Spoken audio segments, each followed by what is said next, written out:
It's been such a long time since Boston led the way. It's more than a feeling. It's Mike and Tom to start the day. The heart of Massachusetts should be freedom, justice, and liberty. Freedom led pilgrims to Plymouth Bay. Salem trials had justice too late.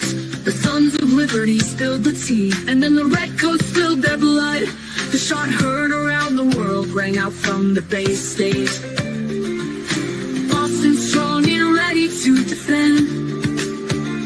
It's where revolution started and ends. It's been such a long time since Boston led the way. It's more than a feeling. It's Mike and Tom to start the day. Quincy Market, Freedom Trail, Charles River, Boston Harbor, Bunker Hill, Griffin's Wharf, Fenway Park, Omar Charge. It's been such a long time since Boston led the way. It's more than a feeling. It's Mike and Tom to start the day. Good morning. Good morning. Good morning. And how are you today? I am a wreck today. Oh, my. My youngest is starting wrestling practice tonight. Oh, my. And That's I nice. am just a wreck because of all his health problems. It scares the crap out of me because I won't be there. No, you're all right. Listen, that wrestling's like he's all right. You know what wrestling is? It's more getting in shape than anything. It's just a workout.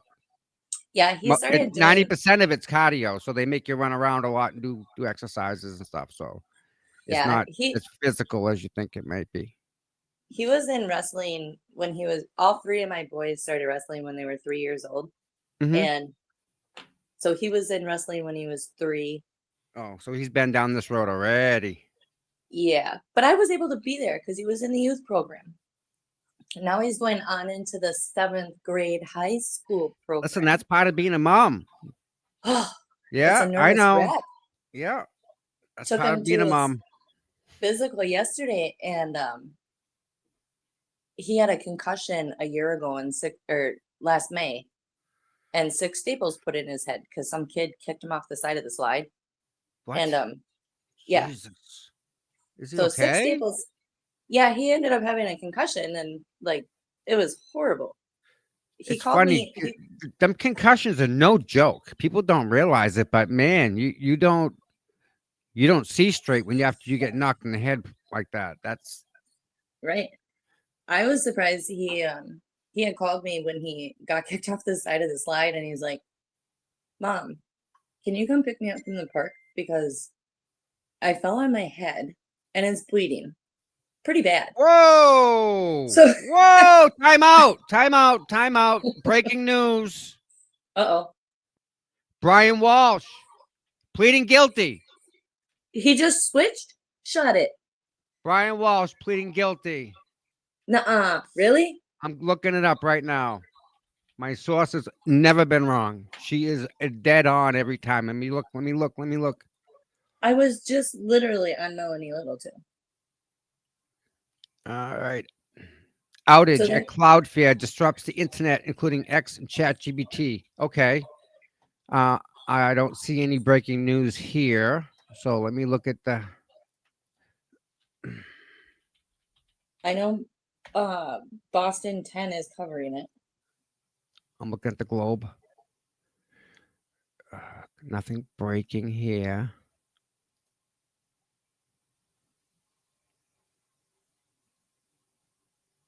Man, if you look at the front page of the Globe, it's just it's a mess. Granted, it's a lot of information, but they can do better. Change the font for Christ's sakes. So Boston 10 is covering it was supposed to be the jury. I'm checking all the like the big newspapers around here. Oh, okay. Like the Globe, the Herald. Those are the biggies, and I see nothing. So where? Let me rewind. Melanie's real quick. What station? What station? Channel 25.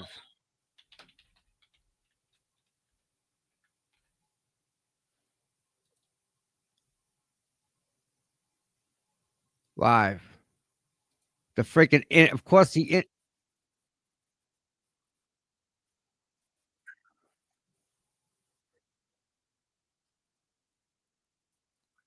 Yep, I just watched it on Melanie's. I rewound, and he went from Jim just had him put his hand up, and he read not guilty to guilty, and he said, "I do."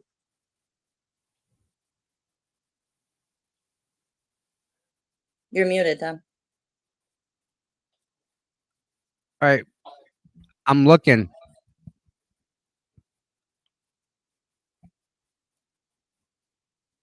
Wild. That's insanity. I'm going to pull up Melanie, okay, guys? Wild. Melanie's awesome.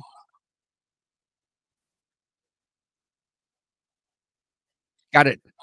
Boom. And I'm an Boom. Associate Justice of the Superior Court in Massachusetts.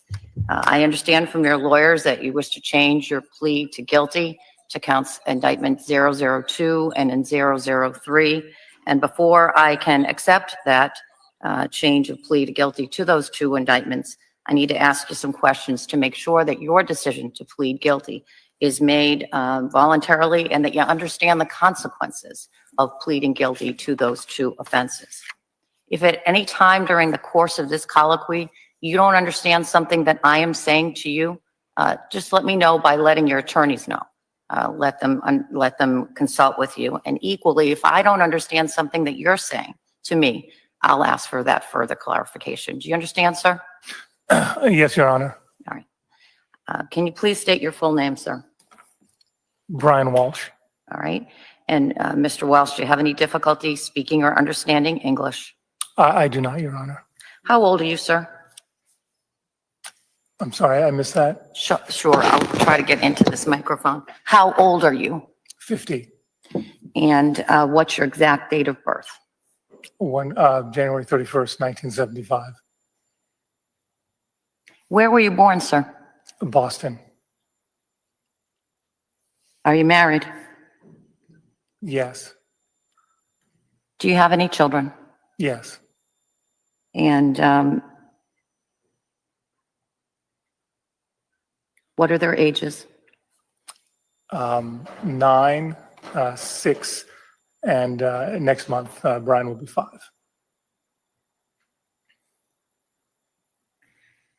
How far did you go in school? College, some college. That was like a year and a half or 2 years. Oh, yes. And where did you go to school? Carnegie Mellon, What did you study? business and computer science. As an adult, have you had full-time employment? I've had my own businesses, And in what kind of businesses? mostly consulting. Okay. I need to ask you some personal questions. I'm going to ask you those questions now. Have you ever in the past been treated for any mental illnesses or conditions? Yes. Tell me about them. Depression. And are you aware of whether anything else other than depression? That was the main thing. All right. And are you presently aware of whether you have any mental illnesses or conditions, to include depression? No. Are you taking? Do we need to point out he was just in Bridgewater State for 40 days to determine his competency to stand trial? She needs to make sure that he's mentally in check to be able to plead guilty to these 2 charges. This is crazy. I know a lot of things are happening with the internet. The Cloudflare is down. Everything's wonky today, but Brian Walsh is pleading guilty to 2 of these charges.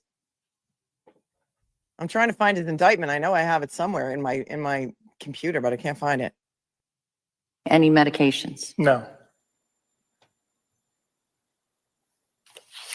In the last 24 hours, have you taken any drugs, legal or illegal? No, In the last 24 hours, have you consumed any alcohol or alcoholic beverages? no, Is your mind clear here today? yes. Tell me in your own words, sir, why are you here I'm here to plead guilty. on those 2 counts? Yes, And you understand that your trial's starting today yes. on the first indictment? All right. To defense counsel, have you had any difficulty communicating with your client? No, No, Your Honor. And do you believe that he has understood the advice that you've provided to him? yes, you. Same.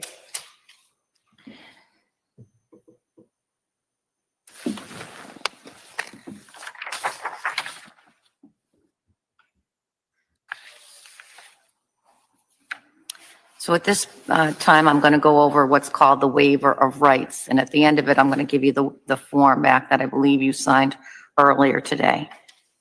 Do you understand, sir, that by pleading guilty, that you're giving up your right to have a public, fair, and impartial trial as to each of the 2 indictments to which you're now pleading guilty, with or without a jury, to determine your guilt or innocence?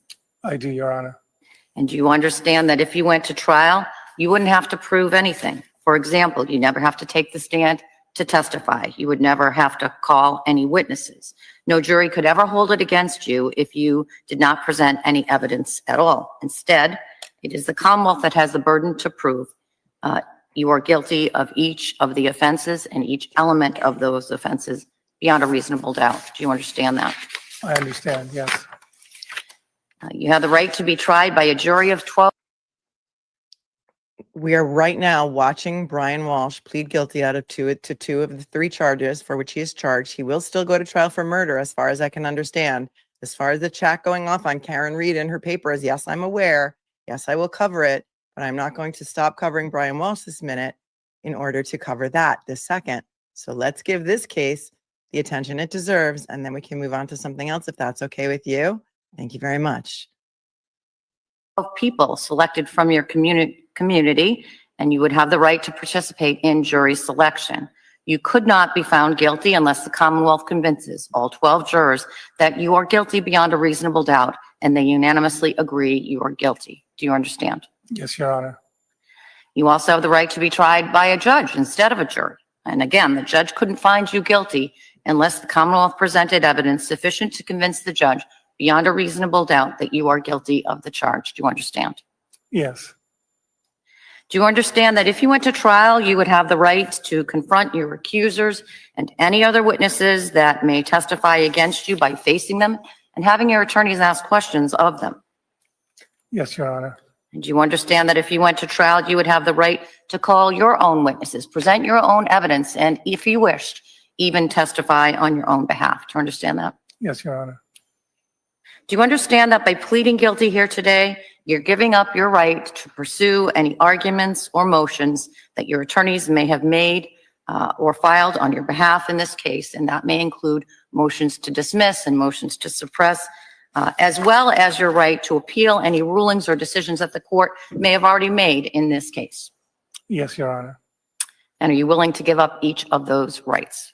Yes, Your Honor. Pass that to the defendant.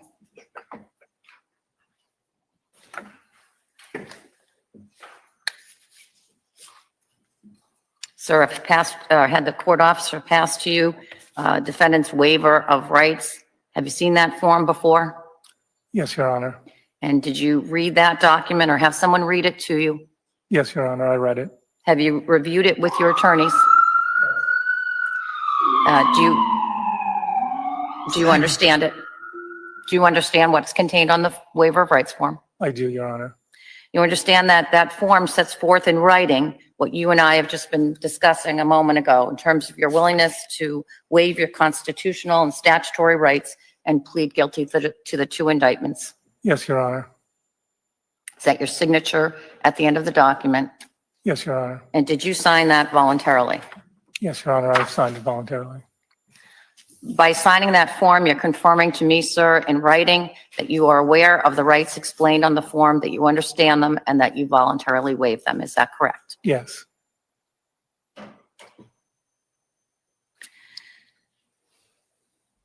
Wow. This is insane. He did it.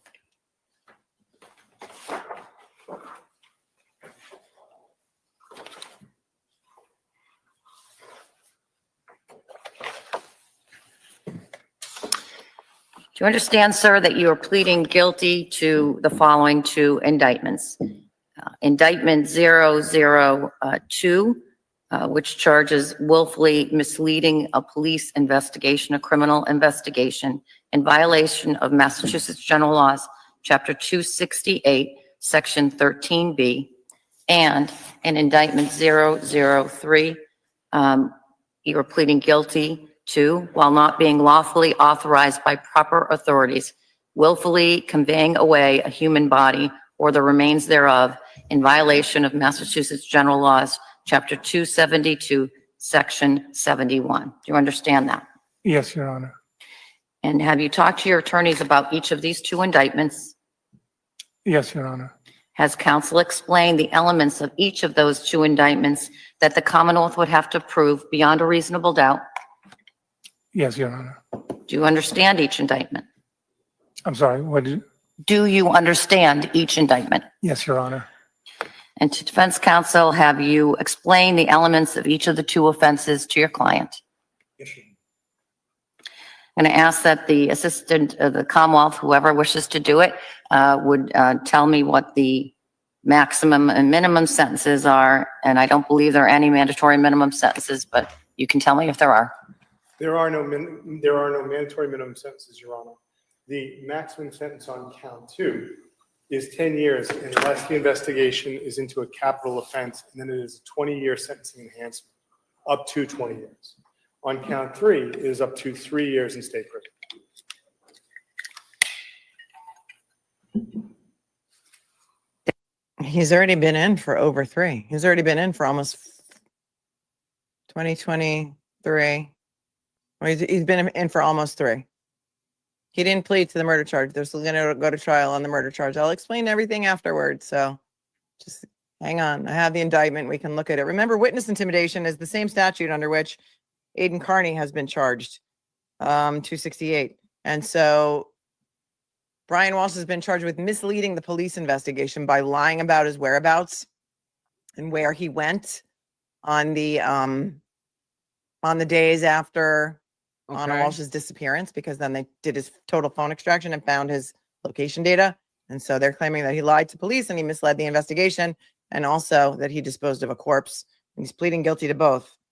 The witness intimidation charge, which is also falls under the misleading the police charge, carries a max of up to 10 years, which we know from Aiden Carney's case. Wow. But the disposal of a corpse is only up to 3 years. And he's been incarcerated since his arrest in 2023. And the jury will not know about this.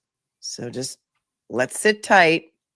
And then we are going to recap and go over any parts that we do not understand or you do not understand. This is Judge Frenier. This is the same judge that has been on this case for a very long time.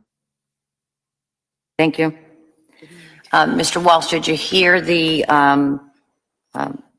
maximum possible sentences for the charges that the Commonwealth just recited? Yes, Your Honor. And do you understand those maximum potential offense charges, sentences? Yes, Your Honor.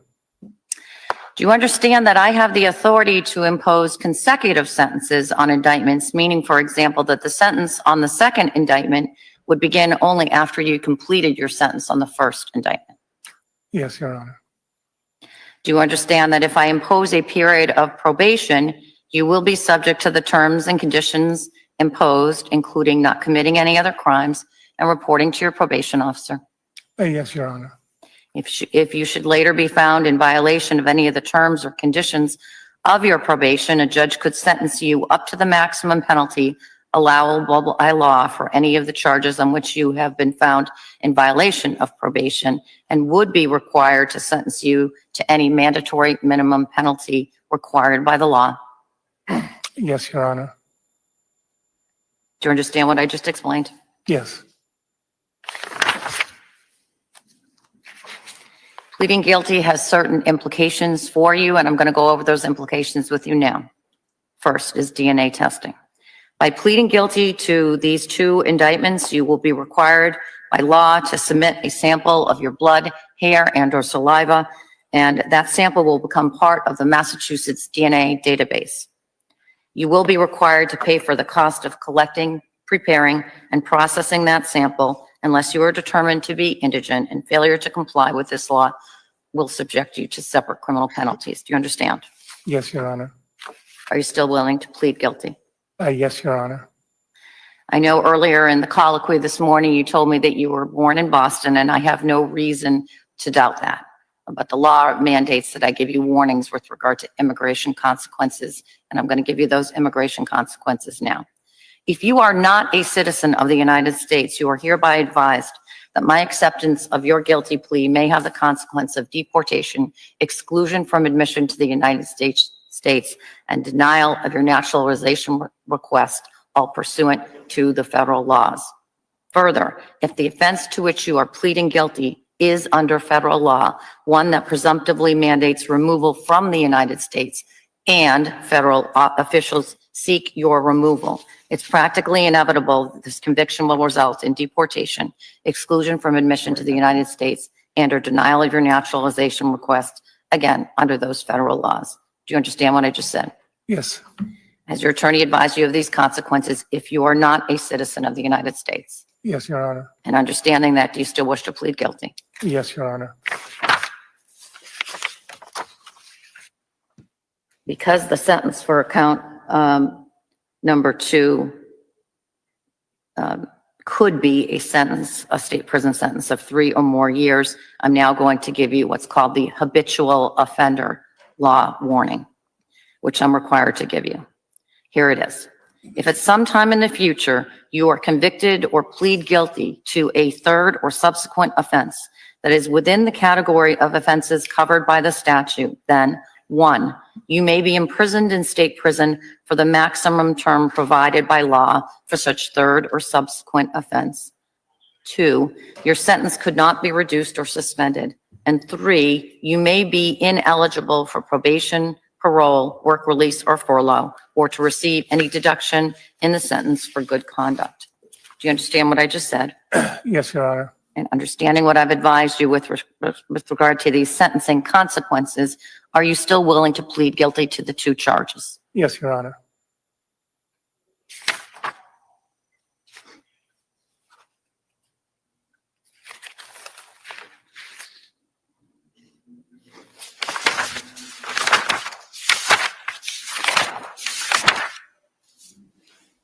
Just flipping All right. pages. I'm now going to ask the Assistant District Attorney to summarize the evidence that would have been presented against you by the Commonwealth if you went to trial in this case.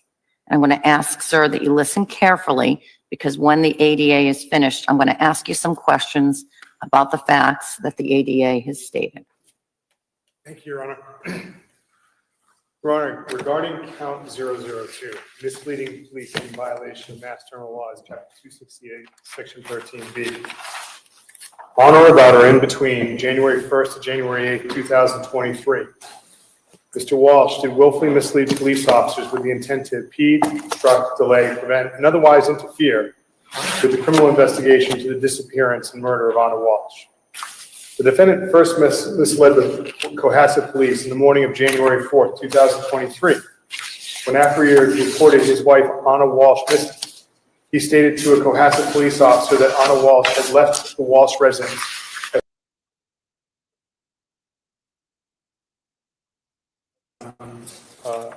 improper disposal of Ms. Walsh's remains. And the defendant, when asked his marriage status, said that he was married. And consequently, Your Honor, then that is not an accurate relaying of his current status to the court and could be invalidating the plea. So I believe he has to be asked that question again. And I believe that if he continues to say he's married, that he's negating facts of count 3. All right, I'll give defense counsel an opportunity to speak with your client. Your Honor, I apologize. I couldn't exactly hear what Mr. Connor's caveat was. In response to one of the early questions I asked of the defendant, I asked him if he was married, and he said yes, he was. And the Commonwealth is raising the point that if that were true, that it might negate proof of the disinterment, which requires a human body or remains. Do you want to speak to your client about that? A moment, Your Honor. Mm-hmm. So he's pleading guilty to lesser charges here. And I'm This is- also looking for another set of documents. Respectfully, This is I don't exciting, see this actually. as a relevant or material issue. If the court wants clarification, I'm happy to approach sidebar. Why don't we do that? Okay. This is all discoverable material, just not right now. And that's what they're keeping from that lady who's trying to get it. Corey, is that her name? Corey Richens? I believe so. But they're really busting her chops, right? Because she's suing them for access to the transcripts. Matter of fact, let me check my email to see if I get any response from the You mean Corey, the lawyer on attorney? Twitter. Yeah. Yeah, her. God, what is her last name? All right, I see nothing so far. Let's see. Canva. Oh, really quick. Yes. Happy 29th birthday to Kelsey Fitzsimmons. Happy birthday. Unfortunately, it's not where you want to be. Working on it. Got a lot of Nope. people over here working on it. The world is behind her. She needs to stay strong for that Yep. beautiful baby boy. She can do this. I know she can do this. Yes, Look at she what can. she's been. Look at what she's been through already. And the Right. fact they got her in jail is. There's no words for that. Come on. You separated a mother from their child? Really? After Okay. you shot her, Noonan needs to be arrested for attempted murder or Listen, homicide or whatever bullet- they call it. I think a bullet, if I heard correctly, a bullet fragment pierced her diaphragm. That's what makes you breathe. So when she does the test, it's a lot of pain for her, and it takes a lot for her to do what you and I would just normally do because of our lungs, the way they work. Hers are broken. They're not healed correctly yet. Right. My son, he's 13. He had his right lower lobe removed from his right lung when he was 4 months old. He Oh. has to go to a pulmonologist every 4 months, Yep. and he has to blow into same type of machine, Right. like a breathalyzer. He's got to blow into it every 4 months to see how many candles he can blow out. With his asthma, he still struggles. He cannot blow all of them candles out. Then they give him his inhaler. Then he blows again to see if he can get those candles out, and he still can't. So I can't imagine what Kelsey goes through. I'm in tears when I'm watching my son do this. I can't And, imagine what Kelsey hey. is going through. How old was the baby? So, Mr. Welsh, When he was earlier taken today, away? I asked you whether you were married, and you answered yes, you were married. Do you remember that? Yes, Your Honor. And is it correct that you were married to Anna Walsh for a period of time, Yes, Your Honor.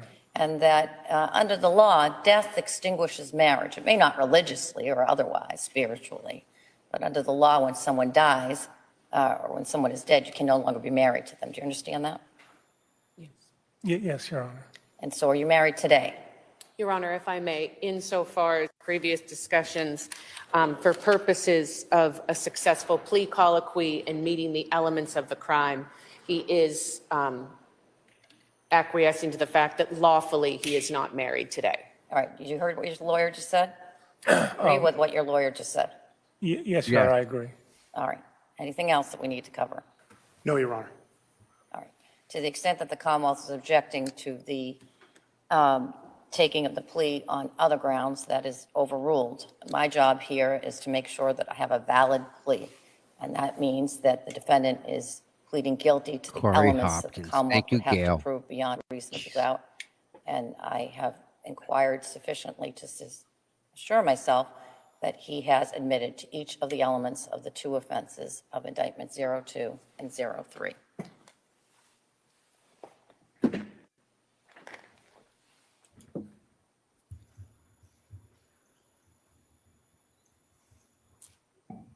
Kelsey's baby was 6 months old when So I know this we happened. discussed at an earlier point the issue of victim notification. And I'll ask on the record now for the Commonwealth.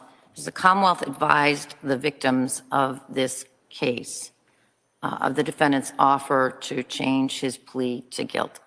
Yes, we have notified the victims, Your Honor. And based on our prior discussions, I understand that the victims may wish to address this court prior to any sentencing of the defendant. That is correct, Your Honor. All right. And both parties that we've talked about this have agreed that we're not going to be sentencing the defendant today on the indictments that he's now pleading guilty to, correct? That is correct, Your Honor. Attorney Tipton, Borges? All right. And we'll give the victims a reasonable opportunity to address the court before sentencing, of course. Thank you, Your Honor. That's gonna be horrific. Kids, victim witness You statement. understand, Mr. Walsh, that at the time that we do get to sentencing, that by law, I'm not bound to any recommendation that's made by the prosecution or your lawyers. You understand that? Yes, Your Honor. And that I may impose any sentence permitted by law up to the maximum allowable sentence. Yes, Your Honor. Death. Does anybody know where the kids are right now? Even I- Having considered grandparents, I Mr. believe. Walsh's criminal history, the government's proffered evidence, I will later consider the victim's statements to the court for matters for sentencing. I find that Mr. Walsh has met the requirements to tender a plea to counts 2 and to counts 3. I make the following findings. I find that the defendant is not presently under the influence of drugs or alcohol, and that he hasn't reported that he's not presently suffering from any mental illness or condition, and that he's not presently taking any medications. I find that the defendant understands the nature of the charges and the consequences of his pleading guilty. I find that the defendant's change of plea to guilty with respect to each of the 2 indictments, 02 and 03, is made knowingly, willingly, intelligently, and voluntarily, and with the full knowledge of its consequences. I find that the defendant's change of plea on these 2 indictments to guilty is made upon with the advice of competent counsel, and I find there's a factual basis in the evidence as has been summarized by the prosecution and limited by defense counsel on behalf of the defendant for each of the 2 indictments to which the defendant now pleads guilty. Accordingly, I accept Mr. Walsh's plea of guilty as to indictments 002 and 003.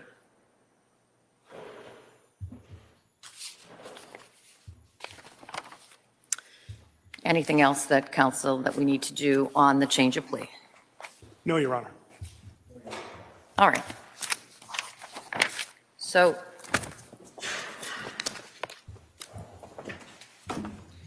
Kirks, I let think me so. turn to impanelment. They were just part of the charges. They had like 10 charges. He's doing guilty on 2 of the charges, 2 of whatever there were. I don't I know. think you each had an opportunity last night to look at the questionnaire, and I know that defense counsel asked for an additional question to be added. I did add that.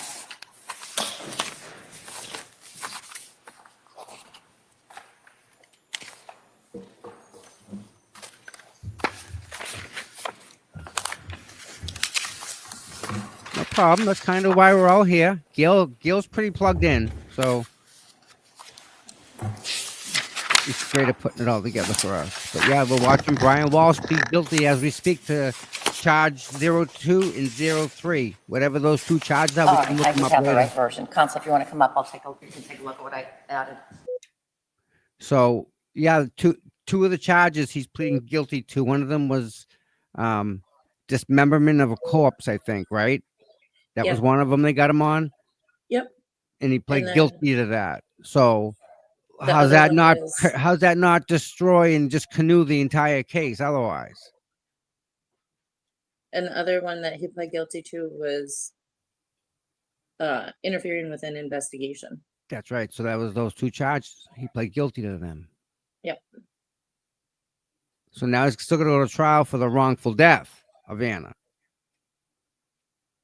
I wonder if when he's going to come out and say where her body is. Well, it's long gone now. I mean, it Yeah, but was he's got to. obviously, Yeah, that's got to be part of the plea, right? It's got to you be. would think. It has to be. How do you not? I mean, she obviously is in a dumpster. Or somewhere. We don't know. Yeah. Yeah.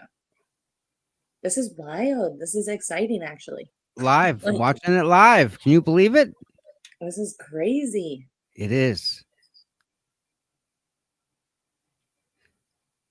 But yet, see, this is where it's complicated, Kirk. Even them asking him if he's married, he said yes. I guess technically he is, but because this death that they're assuming happened, right? Then you're not married. You can't be married to someone that's not here, that's passed away. Marriage stops and ceases at that point when one person passes. I think that's where he was like struggling with admitting that he actually did it, is because he still wanted to consider himself married. Psycho. Yep. And Psycho. and my fangirl, fanboy, whatever it is, I'm wicked. I get excited over Michelle McPhee's tweets.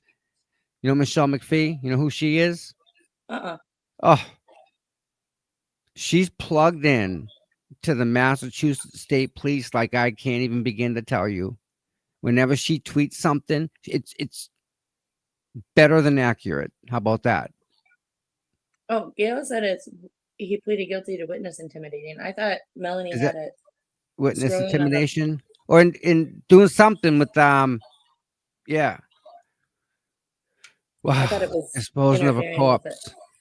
So if they He's- have him on that, then there's your murder case right there. It's proven itself, Gail, within that one charge, right? Yeah, Wendy, that's what I was looking at. Yeah, Karen suing them. I'm looking for that document, Wendy. Did you see my message I sent you? I didn't. I did, but I didn't. I got 8 messages. Oh yeah. Aiden posted it on Twitter. Ted Daniels had posted it on Twitter. Yeah, I got him. I'm looking at his Twitter now. There's no link to it. He's just the front page of it. Oh, And it just says that it's just the front cover page of Karen Reed versus Proctor, Uri, Tully, Alberts, McCabe, and Higgins. And you know what? If this got filed yesterday, word probably came through. And what do? Offense, offense, offense. You say, hey, we're going to sue Aiden. That was the big thing yesterday. But guess what's really happening? Karen's actually suing all these people. yeah. That was a fail. Well, and like Aiden said too, he hopes that they sue him. Right, because He that hopes. opens. So here's the issue. Are you ready? Here's the problem. Michael Proctor, Uri, Tully, and the Alberts and the McCabe and the Higgins now have access to all the communication that I had with Karen Reed. Yeah. You realize that? Yeah. That's all going to come out. I was watching I Don't Belong Here last night, Okay. and she was talking about, she was going over the Jen McCabe testimonies. The one thing that I cannot figure out is if they have like the cell phone data where Jen had called Julie Albert and Nicole Albert, Yes. and when Karen Reed called. Okay, so Jen was lying, saying that she didn't talk to either Julie or Nicole Albert that morning.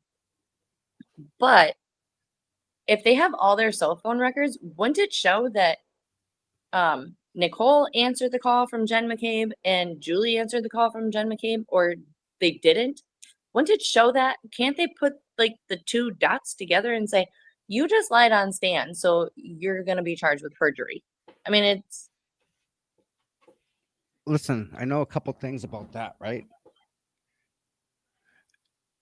Let me just say that the uncharted hero, we'll say here, or the underlying problem is I do believe that they're using a third person to do the communication and to do the questioning and to say, hey, what's going on here? And that third person that they're using is Kerry Roberts. Oh, hi, Amy. Amy's here. So Jen McCabe calls Kerry like she does every day, or sees Kerry like she might see Kerry, and says, hey, the ice cream man was at my house again. Who is he? What's going on? Find out. She can't make the phone call, but Kerry Roberts can. Kerry Roberts can do the background. Hey, who's this guy knocking on doors? Kerry Roberts can ask that question versus Jen McCabe asking that question. And you just know what I'm saying? Like they're going to use other people to do certain things. Right. Make sense? And here's my other thing too is, okay, so Jen McCabe and Carrie Roberts had met one time, spoke one time before John O'Keefe was unalived. I don't know about that. The Maybe. way I Carrie, heard. I heard she was trying to get into the cool kids club, is what I heard. so going from the first trial to the second trial, the way I feel Carrie turned on all of them, and that's why there was such a difference in their testimony from the first trial to the second trial. What would you Because think if? Wait a minute. Wait a minute. What would you think if that was just the act that she was playing? yeah, it could be. Think about it, right? I don't think I'll ever understand fully this entire case altogether. Like, Yeah. it makes my head spin. I think she's more involved than is to be led to believe. I really do. It's just bizarre. Just what? Have you ever watched Sam? No, but Oh, Y- she's so good. there's some. I heard Aiden say there's a lawyer out there that's trying to get sued. He's actively trying to get sued. Really? Yes, just to try and get the people's phone records. Exactly right, Kirks. Why would they do Oh, that, right? Why not just try and fade off and move away or whatever, right?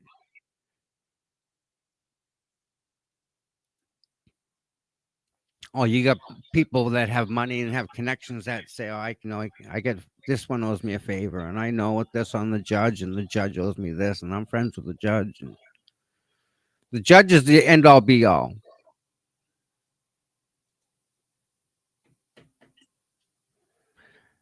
It's quite long sidebar, isn't it?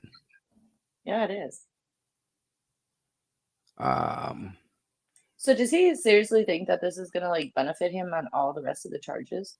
Like the yes, jury's gonna find him not guilty? Because I know if I was on that jury, I'd be like, yeah, guilty. Now tell me where the body is. yeah, right, exactly, right. What happened? Where did At least tell me what happened. Mm-hmm.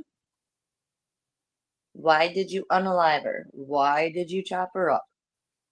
Where did you put her? At least give that to your kids. You know what I mean? Let your kids have closure, for goodness sakes. Right. I mean, this is gonna ruin them kids their whole life. Not just the fact that their mom was unalived, but the fact that their dad did it. Listen, Farwell, stop. See Sandra on his way to help his wife give birth to his child. I know, it's disgusting. On the way, like stop, get milk, Stop, see Sandra, coming see me. Yep. What? What world are we living in? How? That's gross. That's gross. Every time you see a kid, how are you not gonna see Sandra? Right. Your kid's born the same day you did that. Really? Hmm. I wonder if his wife still visits him. That's a great question. I sure in the hell wouldn't. I'd be like, yeah, you look at those walls in that jail cell with nothing on them, and you just stare at that brick wall. That's it. Like, no. Nope. You're not seeing my kids. You're not seeing me. Peace out. Wow. What is going on? Hi, Cheryl with an ass. Good morning. Don't say hi to her. She's mean. She's a bully. Cheryl with an S. Welcome to the Brian Walsh guilty party. He's pleading guilty to 2 charges out of how many did they have total on him? Was it 10? Bunch. 9? 9 or 10, I think. Oh, I just got sent something. Cheryl, just kidding. I love You you. love Cheryl. I know you love Cheryl. I love my Cheryl with an S.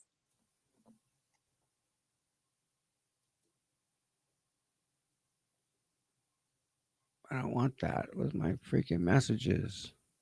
What's up with Twitter? Are you on Twitter? There's a outage. A cyber something Yeah. outage or something like that. So I guess Twitter was down. The thing to make thumbnails was down. Melanie said. Farwell's motion to transfer venue. He's trying to get out of Norfolk County, wherever he's in. Motion to transfer venue. Don't these idiots realize that if they're trying to transfer their cases to a different county, that they might end up worse off with a different judge? Like, all these people that are involved with Norfolk County should understand that they probably should stick to Norfolk County where the judges care about them. All right, so listen, this is a 25-page document right here. This outlines a lot of stuff. There may be some new information in it. So I'm not sure if you guys want me to read this. I'm very interested in it. Yes, I think we should. Okay. This is what? Are we still like Channel 5? What's going on? Are we like this in? It's still live. Well, Like I can't pop the new window open and read the show you the document. Like if I could put that in a corner, I would. Kidding me? if you want me to, I can turn Channel 5 on and tell you if it comes back on. You're in a different region. You're in the Midwest. Try it. See if it's on. Yeah. Well, no, I'm saying like on YouTube. Oh, I can, okay. I can turn it on YouTube on my Chromebook, keep you on Yeah. my phone. Yeah. then There you I go. just won't be able to see the chat. And I can swap it. Yeah, I just won't Oh, be able to see chat. Man, I got Karen's complaint too. Man.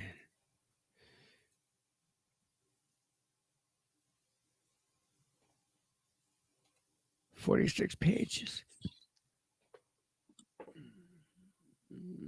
Karen's is that big? Karen's is 46 pages.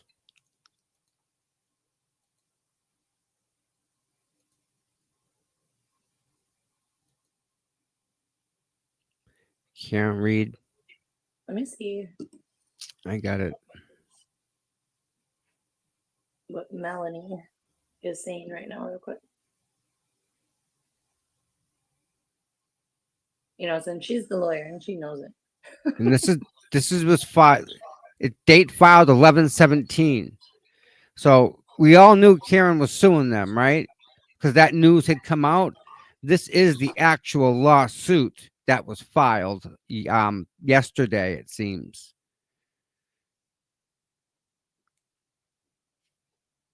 I'll pop it up on the screen in a second. I just want to keep channel 5 on. I just looked at Melanie's and she's behind, so I don't think she even knows that it went to a sidebar and it's staying on the screen. But I do have Boston 5 on my Chromebook, so I can just let you know. Okay, let's If they see. come back. Oh my. Lots of lawyers. Jesus. Jackson Little.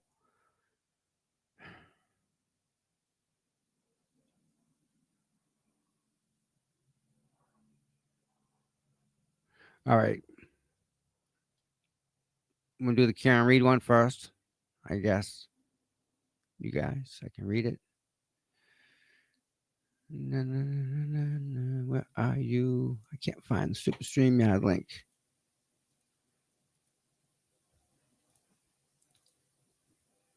Are you there? Yes, I am. All right. I'm pulling it up on my TV also. Otherwise, I can't chat with anybody. So I'm pulling And Boston 5 up. and Jennifer Fay. There's something going on Friday. I'm gonna do that. Awesome. Yep.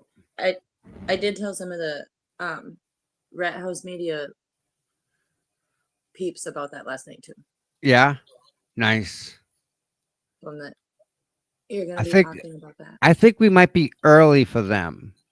You know what I mean? I'm not sure where they're from, but I just think they're on a different time. Danny is on my time. Oh, okay. So he's an hour back. Yeah, he is in Alabama. Alabama.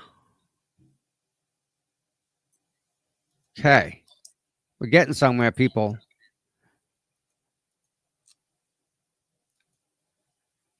StreamYard back. We are. Hello. Everyone's back again.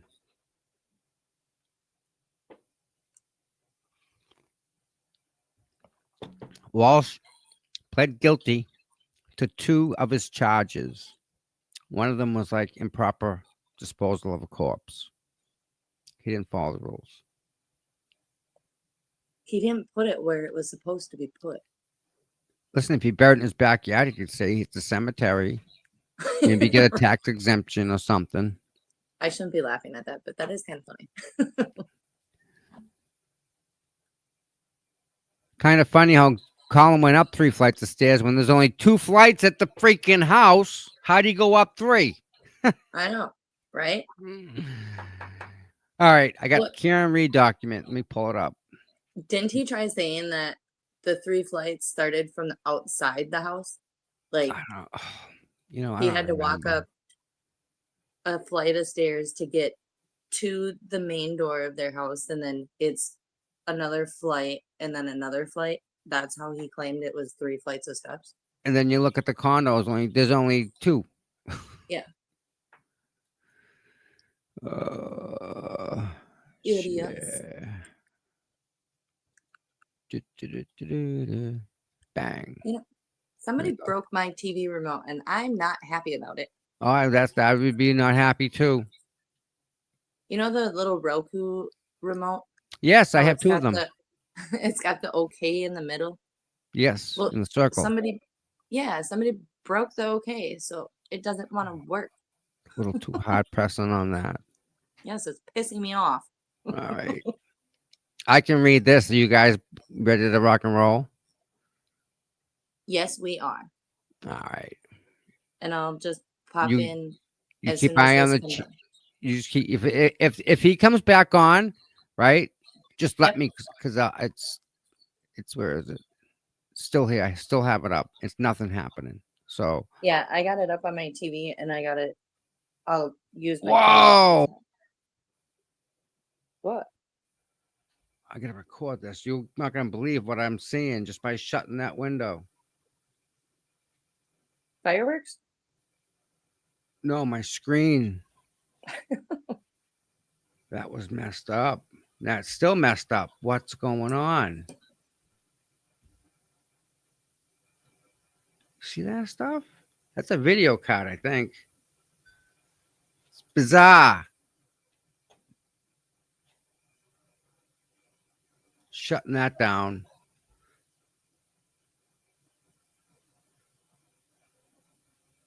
You guys get any snow yet? No. Are 1 to 2 inches of slush turned into like not even a dusting on the ground? They got us all hyped up for nothing. It's usually how it works. Yep. Downloading this. Open it. I gotta mute this. Wait till you see this. This is what happened. All right. I'm gonna share you guys. I'm gonna show you guys exactly what happened to my screen when I stopped. I have a wicked headache now. Jesus Christ, does that hurt? I think it's the video card. I think. But where What are did it you? do? I'm gonna show you. Check this out. You ready? This is my computer screen. The Brian Walsh was on my screen. I checked it. I went to close it. Check this out. Wow, that's weird. See it going? It's not supposed to do that. And Yeah, then I it goes know. back to that. Like, what? What? But my StreamYard's perfect. My stream is that's all like weird stuff going on, everybody. I wonder if that's part of the outage that's going on. Like things like that are happening. Something. Clerks, are you talking about at 34 Fairview? Because I don't think there is access to the basement from the garage. All right. Let me explain this. This is how I see it. Okay. John's say he's got an Apple Watch. Say he takes his phone with him. He's got his phone in his hand. Okay. The phone shows him up and down, up a flight of stairs and down a flight of stairs because there's a 10-foot difference from him, 10 feet up, not 3, 4, 5, 10. Complete second floor of the house. Right. So he walks in, he goes up one flight to the top, gets into a fight up the top of the stairs, fights down the stairs. He's in the foyer where he started now, still fighting. They open the cellar door and they pushed them both down into the cellar where they could fight. So they were still fighting as they were going down the stairs, all the way down into the cellar. And John's phone shows that. Then the phone has to go up again if it was in the cellar. But then they say something happened in the garage. Like, I don't understand why he would go in the garage. He would go to the front door. The front door was open and there was lights on. So light was coming through the front door. That door was closed. It was dark in that one. And the door went sideways into the garage there. He would go to the front door. Walk in the front door and the foyer's there. So up one, down, down. So which door do you think he went in? Do you think he went in The the main absolute, house door? yes, the absolute proper front door, the one on the left-hand side. Look at the blueprints of the house and the layout. When you go walk in, you can go upstairs or you can go downstairs. Downstairs is the cellar. I don't think he went in and meandered around. I think he heard music coming from upstairs where all the kids were drinking. He was going to an after party. Here's the noise, here's the music, because they're loud and rowdy, because they're teenage drunk kids I singing, thought doing they were in whatever. the kitchen. No, they all drink upstairs.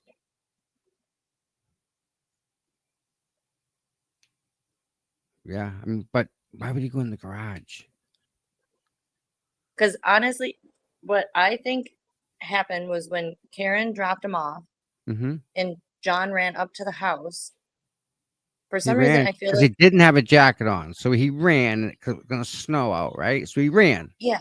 So and he he ran up to was the a house. big dude, She, big strides yep, she saw him go up to the door. up to the door, but I feel like he went in. He either so it was either he went into the garage by accident, Chloe was in there, or Higgins, Albert, They bundled him in there. they knew he was coming. Maybe they met him in the garage, or they were watching for him, and that's why everybody claims they didn't see him, is because he went straight in to the garage because they lured him into the garage. That's where he got the first punch when he Yeah, but see, there you go. You can't. You don't know who threw what punch. Nobody knows that. right, right. So it couldn't have Like he put his arm up to defend himself. The glass went into his face because he had the glass in his hand. And he felt I listen. What you're gonna see, okay? it's so weird. What you're gonna see that they didn't bring up, which I'm very shocked, and they didn't make a big point of this. The back of the John's hands, the back of them, the back sides of them, they're all bruised. Bruised. The back sides of his hands. Why are they bruised? He's defensive. Defensive Right. marks. You get hit on Defending the himself. right. That they didn't make like he had a boxer's fracture, which means when you punch somebody, this knuckle breaks and the knuckle gets sent right back, and you get a big bulge right here. It's called a boxer's fracture. Very easy. You don't even need to go to the doctors. You know it right away. He has one of them from punching somebody. So he got a serious, solid punch in. Now, how do we know he didn't punch the dog? Dog attacking him? You're gonna beat the dog off you, right? No, human nature. I love animals. I love animals, right? Dog attacks me, he's getting his ass beat, right? Yeah. Because that's Yep. right. You would do the same, right? Yep. There you go. So it's unreal. Again, That's partially why it's so I common sense. It's not even. Yeah, we're that's gonna find partially why out. We're gonna find out a lot in these lawsuits. right. Telling But you right now. that's partially why I feel like he walked into the garage. Chloe and the guys were in the garage. Mm-hmm. He lifted his right arm to defend himself as Mhm. Chloe attacked him. Chomped and chomped. Yep. He lost his balance, fell back, cracked his head. Mm-hmm. Those guys didn't know what to do. Albert, he was in a sling shortly after that, wasn't he? He had shoulder surgery, rotator cuff surgery. Oh, is that what it was? Yeah. So, all right, let's get this document out of the way. It's 10:30. My goodness, what do you think's going to Yeah. happen? Listen, write the most absurd thing down that you can think of, because that may happen today. No. Clown's going to come out. Clown's going to come skydive, land out here. A clown. All right. Here we go, people. We are going to read this complaint from a Miss Karen Reed, who is suing Proctor, Yuri Buchanan, Brian Tully, Brian Albert, Nicole Albert, Jennifer McCabe, Matt McCabe, and Brian Higgins. Introduction. For 3.5 years, plaintiff Karen Reed was wrongly accused of homicide and subjected to suspicion, arrest, 2 prosecutions, and public condemnation, all resulting from the gross misconduct of the Massachusetts State Police and those working in tandem with the Massachusetts State Police to shield from liability the party or parties responsible for the death of a Boston police officer, John O'Keefe III. Now, After being acquitted of all charges relating to Mr. O'Keefe's death, Miss Reed brings this action to recover for and address the actions of those actually involved in Mr. O'Keefe's death and the law enforcement officers who abjectly failed to endure that justice was sought and served in the aftermath of January 29th, 2022. All right. Massachusetts State Police and the town of Canton will be added as defendant after presentation is made pursuant to General Law 254-4. Plaintiff needs to move to consolidate this action with the related action, the estate of John O'Keefe versus Reed, et al. Civil action, related action for discovery and trial efficiencies. All right. 2. Karen Reed did not kill her then boyfriend, Mr. O'Keefe. Rather, in the early morning hours of January 29th, Mr. O'Keefe was killed in the defendant Brian and Nicole Albert's home at 34 Fairview Road in Canton house in an altercation during a late night house party with other defendants. Collectively, the house defendants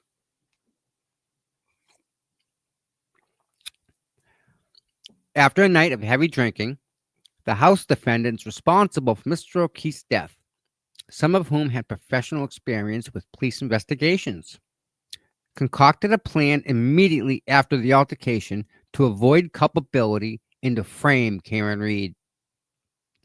Rather than call first responders for help, among other actions, the house defendants conducted a Google search for information about how long to die in the cold.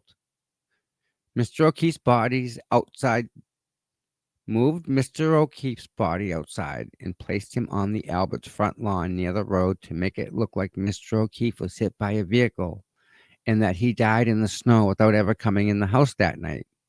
Mr. O'Keefe's body remained on the Albert's lawn until Karen Reed found him later in the morning.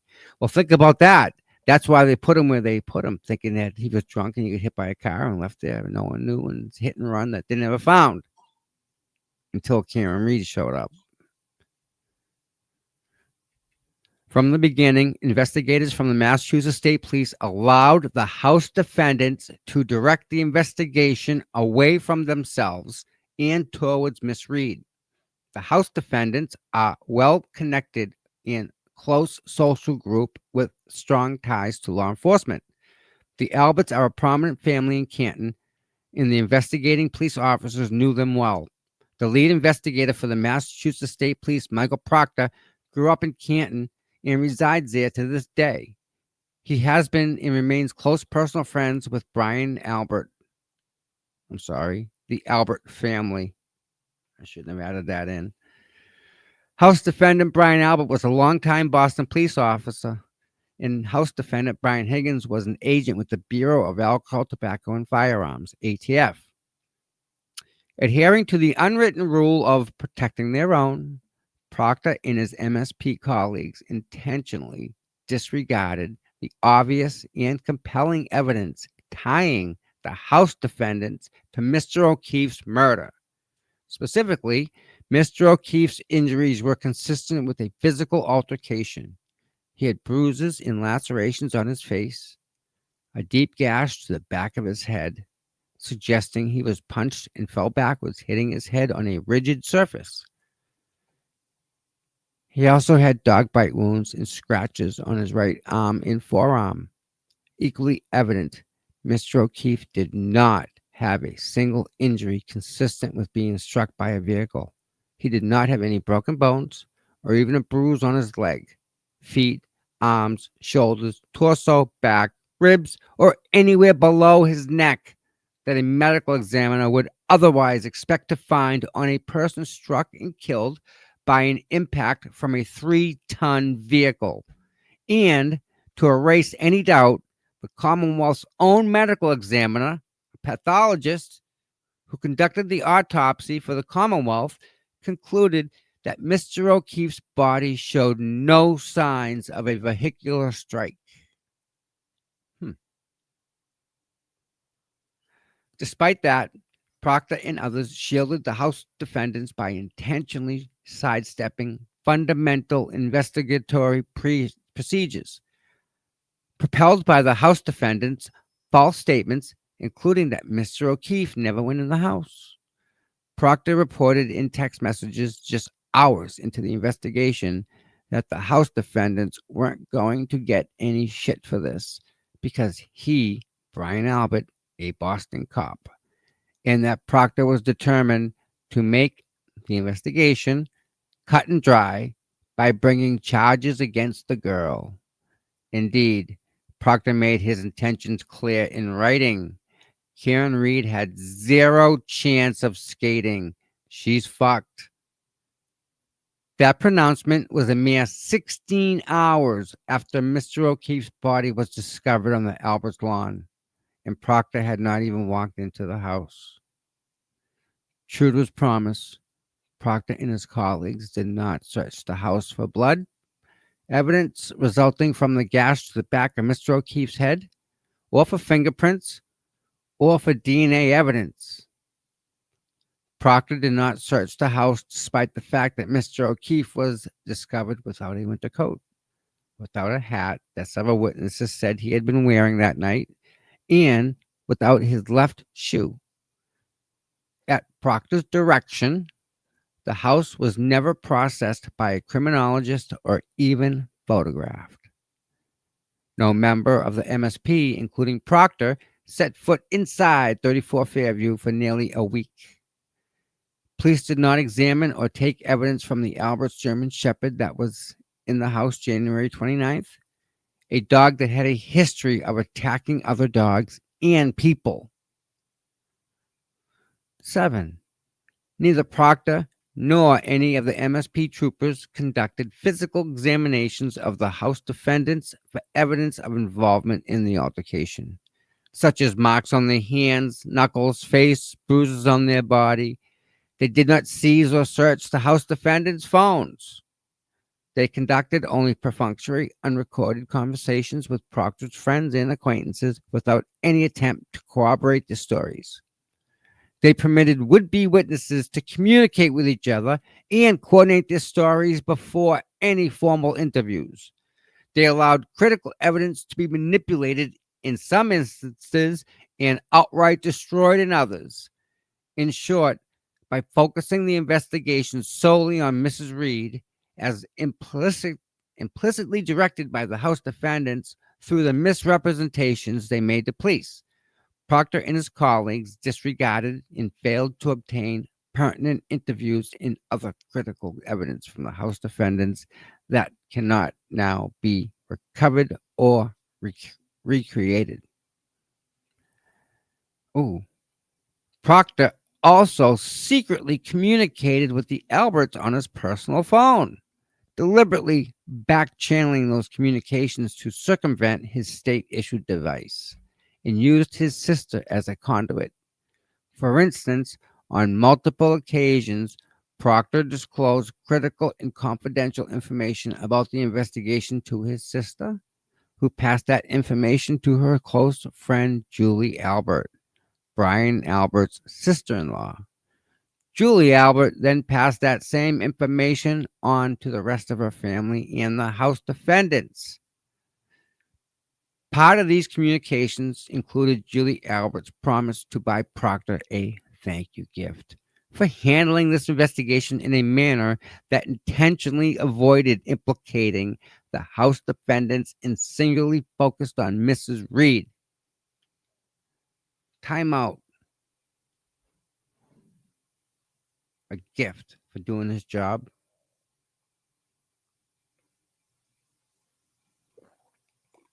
Well, yeah. Why wouldn't he need a gift for doing his job? That's like overtime. Hello. What do you think they gave him for popping Aiden? What do you think they got for that one? Flat Oh, he screen got more TV? They got a TV for that one? He got more than a sectional, that's for sure. Yeah, no doubt, huh? Imagine that, buying a cop a present for doing his job. Right. But he didn't do his job. He did it completely wrong. That's the problem. Wow. So he got a gift for lying and doing everything wrong versus doing what he was actually supposed to do. Yeah. Loser. And it's all right. Where we go? It's gonna get bad, guys.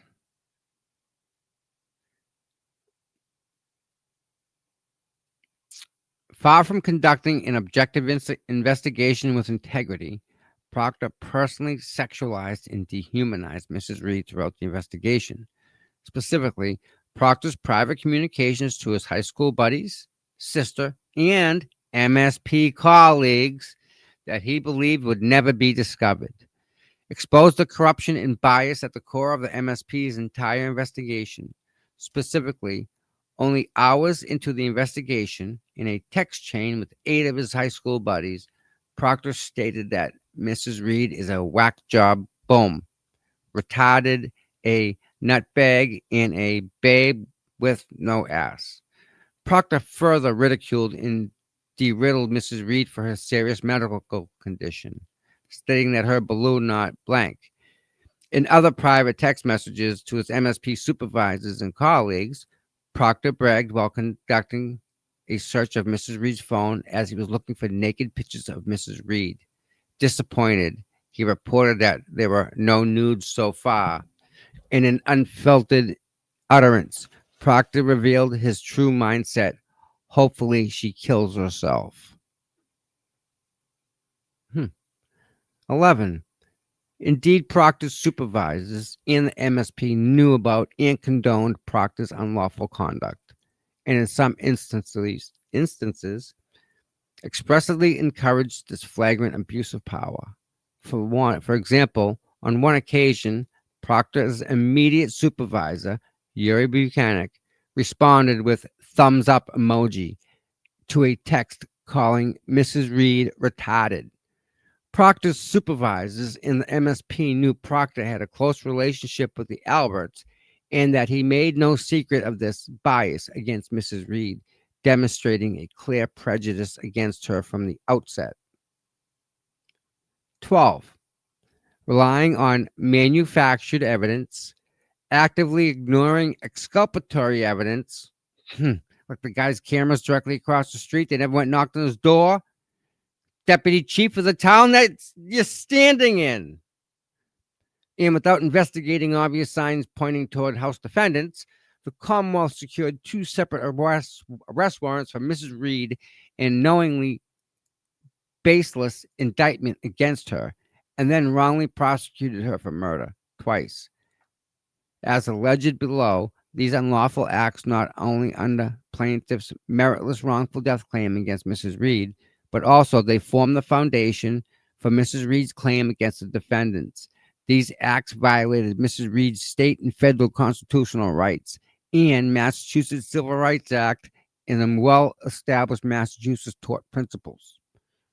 Tort principles are like law cases that have already been filed and won and adjudicated, so you don't need to do it again.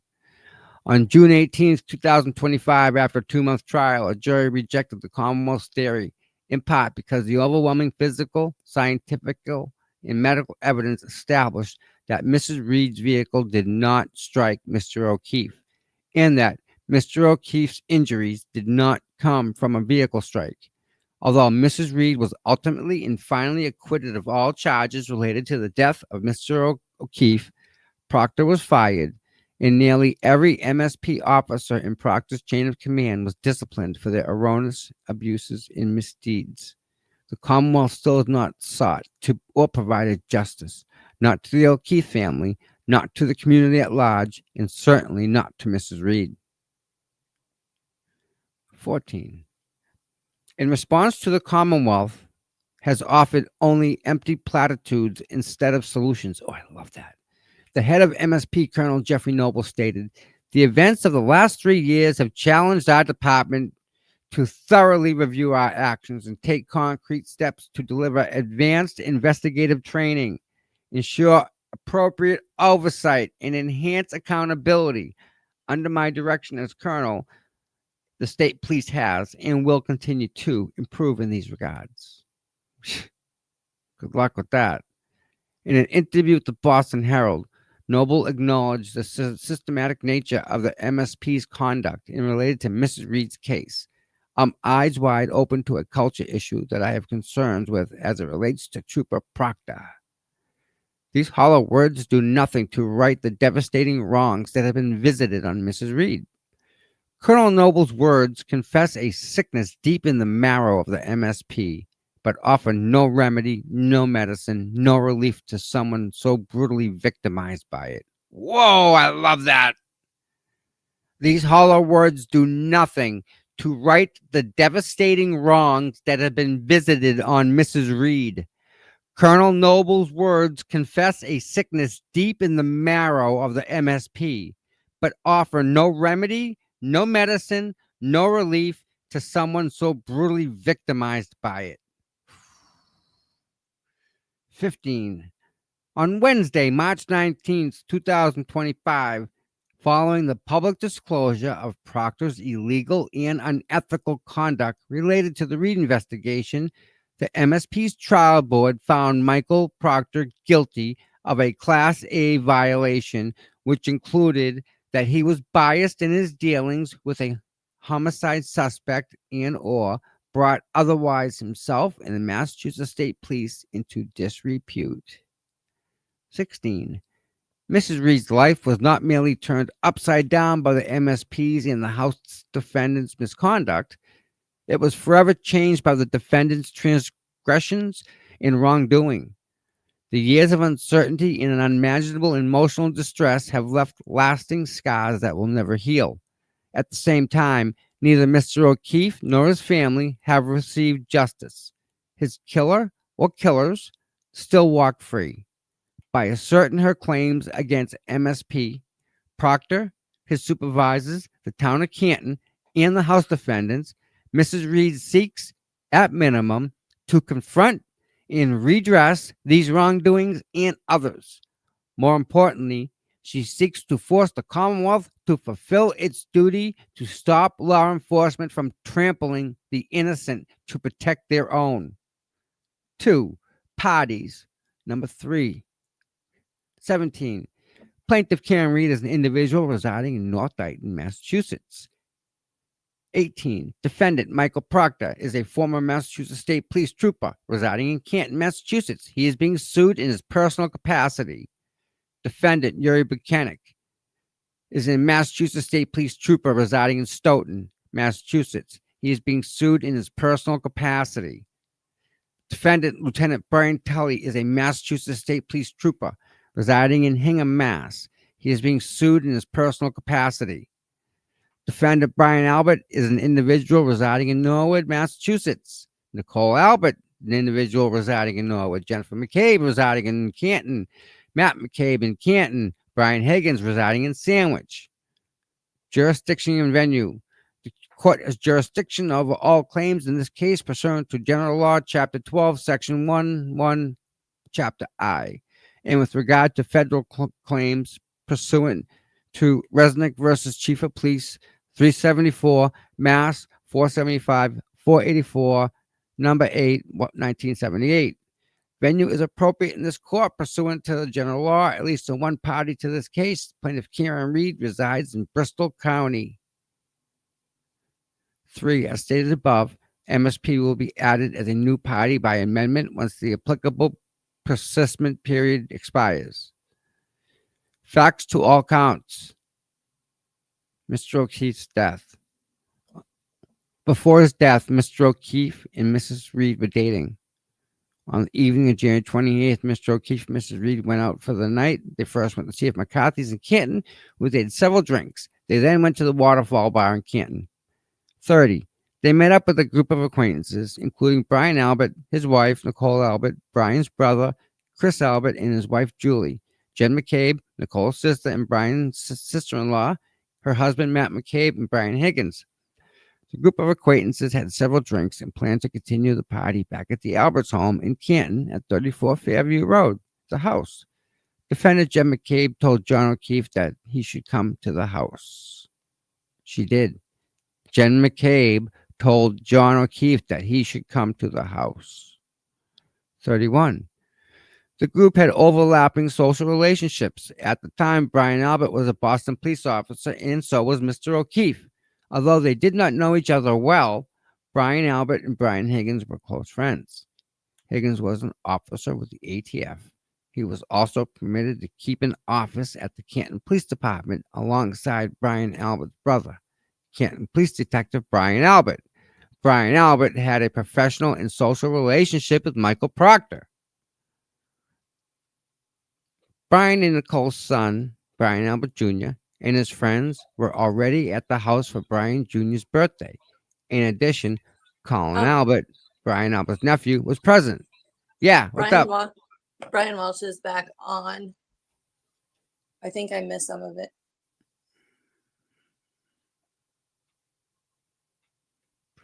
She's talking about jury selection. Got it. Yeah.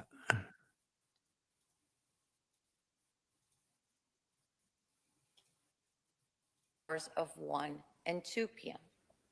There may be a day here or there, typically on a Friday, that we might suspend early depending on the pace of the case. Get back, Noodles. You got the reins. Do you want to When the rewind jury it or you want to begins keep it its live? deliberations, the jury will deliberate from the period of 9 a.m. to 4:30 p.m. And again, we set no pace for the deliberations. The jury takes the time it needs to decide its case. Before we begin selecting jurors, I want to briefly explain some important legal rules that the jury must follow. And at the end of the trial, I'll give you more detailed instructions on the legal rules that apply in this case. Let me start by teaching you about the presumption of innocence and proof beyond a reasonable doubt. Every person who is accused of a crime is presumed to be innocent of that crime. Mr. Walsh is presumed innocent of the charge in this case. That means the jury must consider Mr. Walsh to be innocent at the beginning of the trial and must still consider him to be innocent at the end of the trial, unless the prosecution proves beyond a reasonable doubt through evidence presented during the trial that Mr. Walsh committed the crime charged. The fact that the Commonwealth has charged Mr. Walsh with this crime through an indictment and that he is now standing trial is not evidence. And it's not relevant to whether the defendant is guilty or he is not. An indictment is not evidence whatsoever that the defendant is guilty of any crime. An indictment is merely a formal accusation that the defendant may have committed a crime in order that he or she may be brought to court for a trial before a judge and a jury. It is that jury that is to be selected from among your number, and that jury alone, which must decide whether the Commonwealth has proved the defendant guilty beyond a reasonable doubt of the offense that has been alleged. Again, based on the evidence and the law that is presented during the trial of this case. The defendant does not need to do anything to convince you that he is innocent.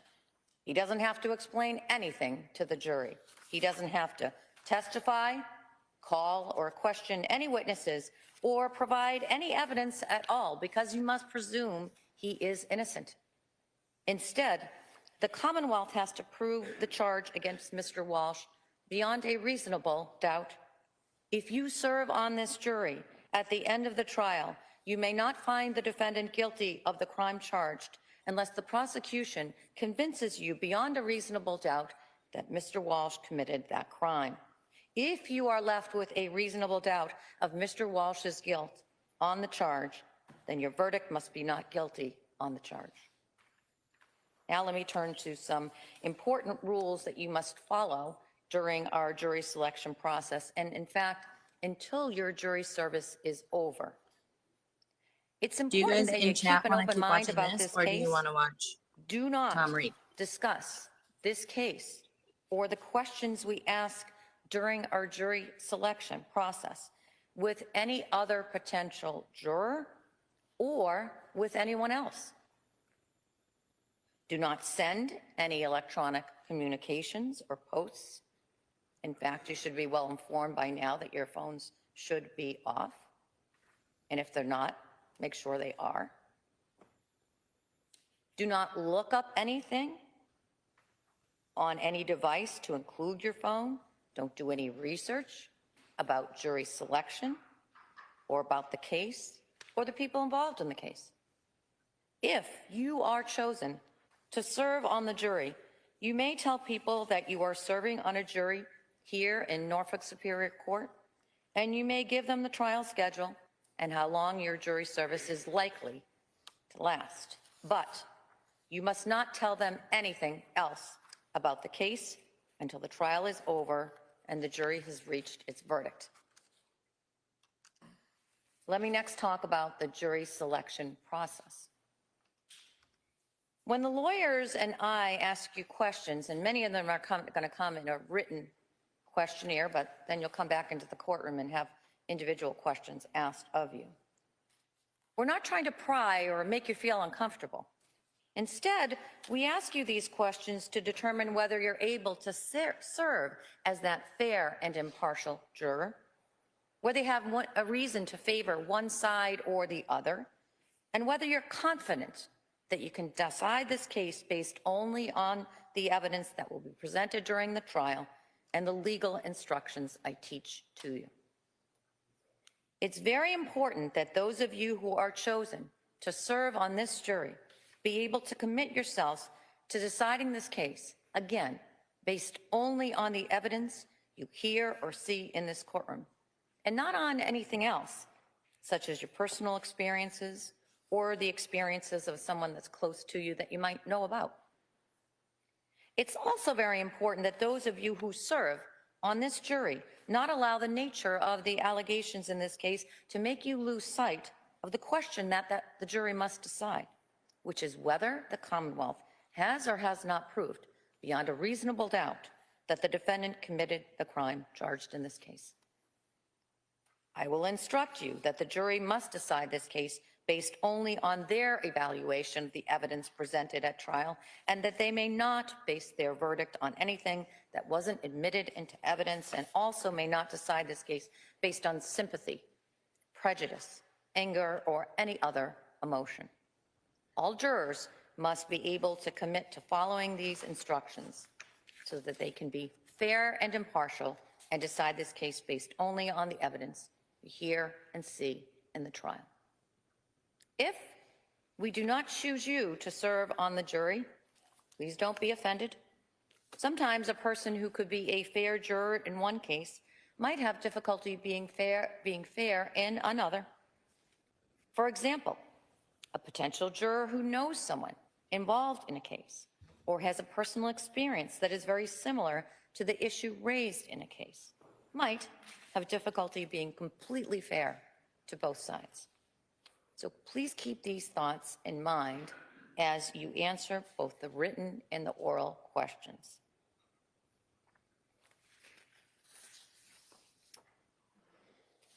So jurors, I remind you that there are no right or wrong answers to any of the questions on the questionnaires. And in a moment, the court officers are going to hand out those questionnaires, and I will give you an opportunity, some time to fill out those questionnaires. When you finished filling out the questionnaire, fold it in half and put it somewhere safe. Don't show it to anyone else. Don't share the questions or your thoughts about anything in the questionnaire with anyone else. Doing this questionnaire and answering our questions is a solitary experience. You and you alone. When you safeguard the questionnaire, at some point during the day, you're going to be brought back up to, you're going to be moved to a different courtroom, and you're going to be brought back in All right. smaller groups to go through the individual. All right. So we can stop that, right? Yeah. Okay. That's just, they're just doing Jerry stuff now, right? So that's not, Yeah. yeah, We've heard we're all not going that. to learn anything from that, right? So we're going to learn something from this. All right. Fresh coffee. And I ended up with a bonus. I got a kitty who's purring. Right, good girl. All right. Back to reading. 32. Brian and Nicole Albert's son, Brian Albert Jr., and his friends were already present at the house for Brian Jr.'s birthday. In addition, Colin Albert, Brian Albert's nephew, was present. That means Colin was in the house. That's exactly what that means. Colin was in the house, present. 33. Mrs. Reed and Mr. O'Keefe had never been to the house before January 29th, 2022. They arrived in front of the Alberts' home around 12:20 a.m. Mrs. Reed was reluctant to attend the party for several reasons, including that she was unsure whether they were at the correct location and whether they were even welcome to the late night party. Mr. O'Keefe got out of Mrs. Reed's SUV and indicated that he would check out the party and report back to her. Mr. O'Keefe walked toward the front door / garage door area of the house and entered one of the two doors. A period of time passed without any word from Mr. O'Keefe, who was still hesitant to join, presumed that Mr. O'Keefe intended to stay, and therefore she left to go home without him. She went back to his house, by the way. 34. At some point after entering the house garage, Mr. O'Keefe was involved in a physical altercation either inside the house or garage. During that altercation, the Alberts German Shepherd attacked him, and Mr. O'Keefe sustained multiple bites and scratches on his right arm. He also suffered an incapacitating cornucopia wound to the back of his head. Mr. O'Keefe's head wound was caused by falling backward and striking a rigid surface.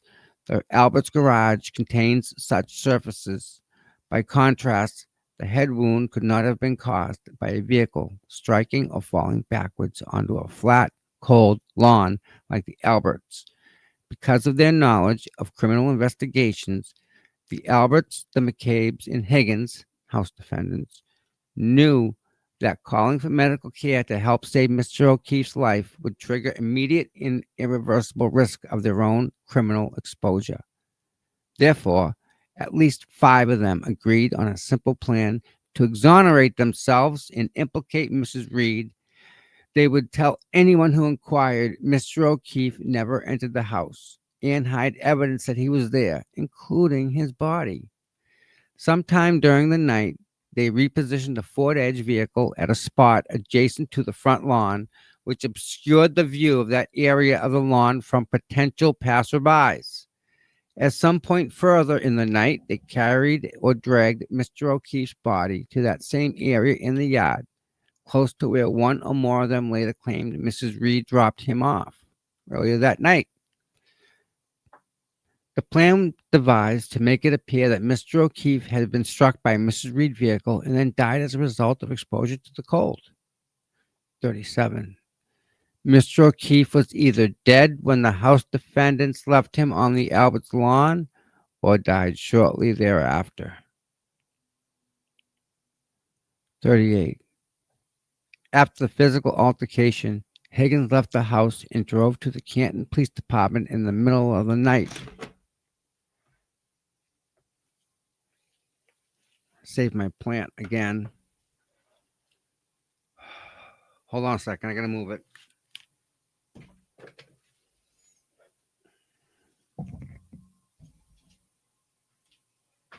Are the kitties messing with it?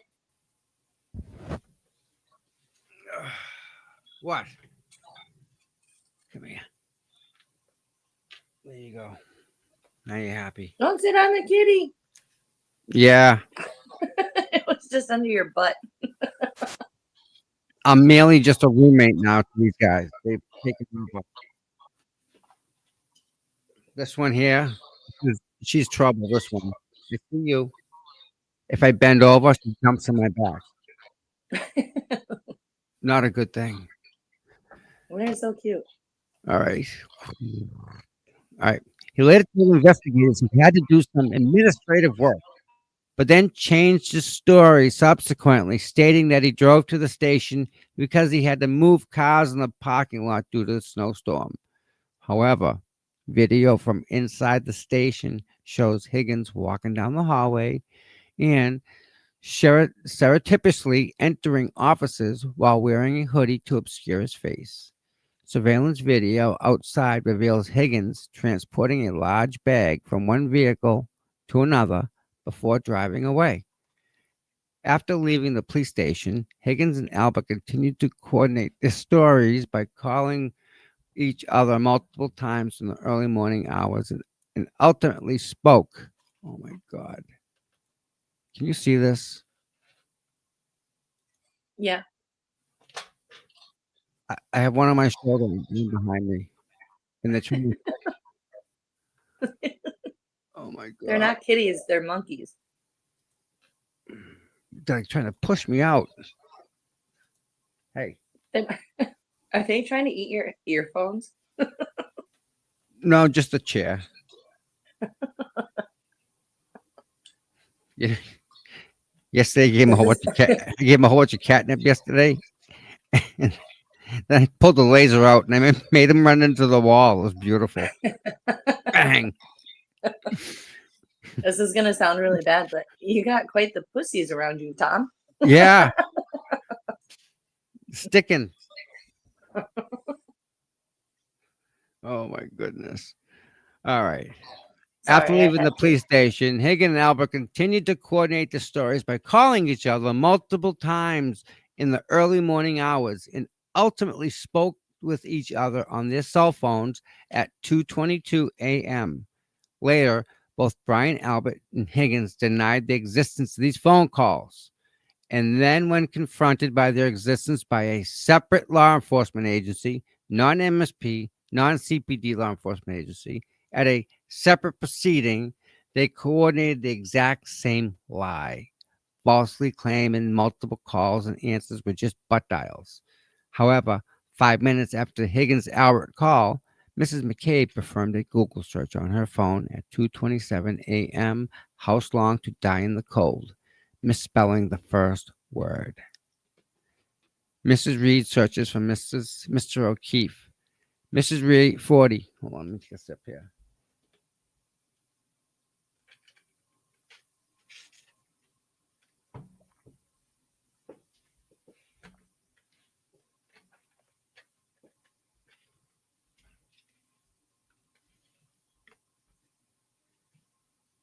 Okay. 40. Mrs. Reed began the search for Mr. O'Keefe on January 29th, just before 5 a.m., when she awoke and realized he had not returned home. She phoned House Defendant Jennifer McCabe, who already knew exactly what happened to Mr. O'Keefe. Mrs. McCabe insisted that Mrs. Reed drive to McCabe's house rather than to drive to 34 Fairview Road, which Reed did.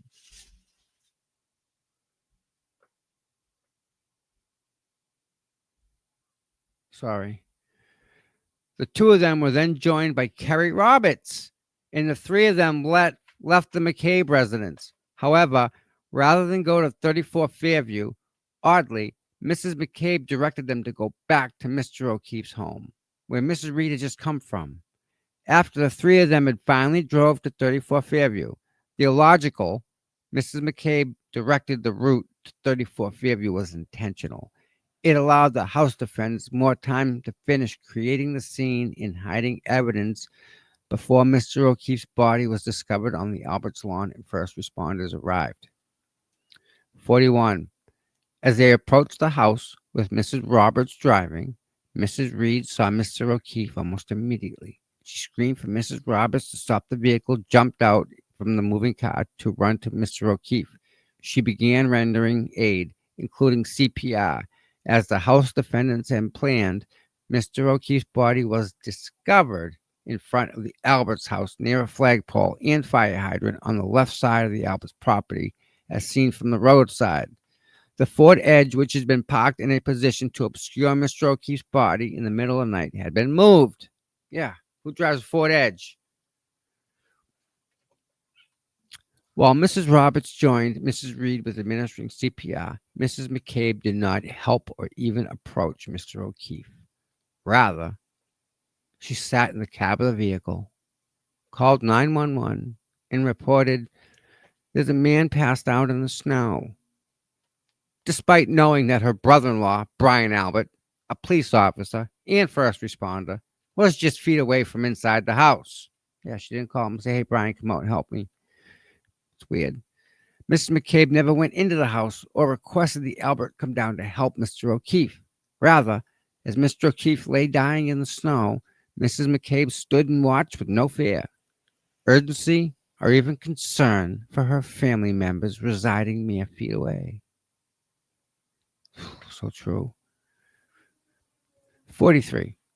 The CPD were the first ones on the scene shortly after 6 a.m. At the time, there was no evidence that Mr. O'Keefe had been hit by a vehicle. In fact, the evidence suggested just the opposite. His body did not show signs of trauma commonly associated with being struck by a car. There were no bone fractures or trauma to his lower body or his torso or any other part of his body, as investigators would expect from a vehicle strike. Rather, Mr. O'Keefe's injuries were consistent with being physically assaulted to the face and head and attacked by a dog. For good reason, the ranking CPD officer at the scene, Sergeant Michael Lank, opined on a telephone call captured on a dash cam that Mr. O'Keefe looked like he had been in a fight. Think about that for a second. They mentioned that.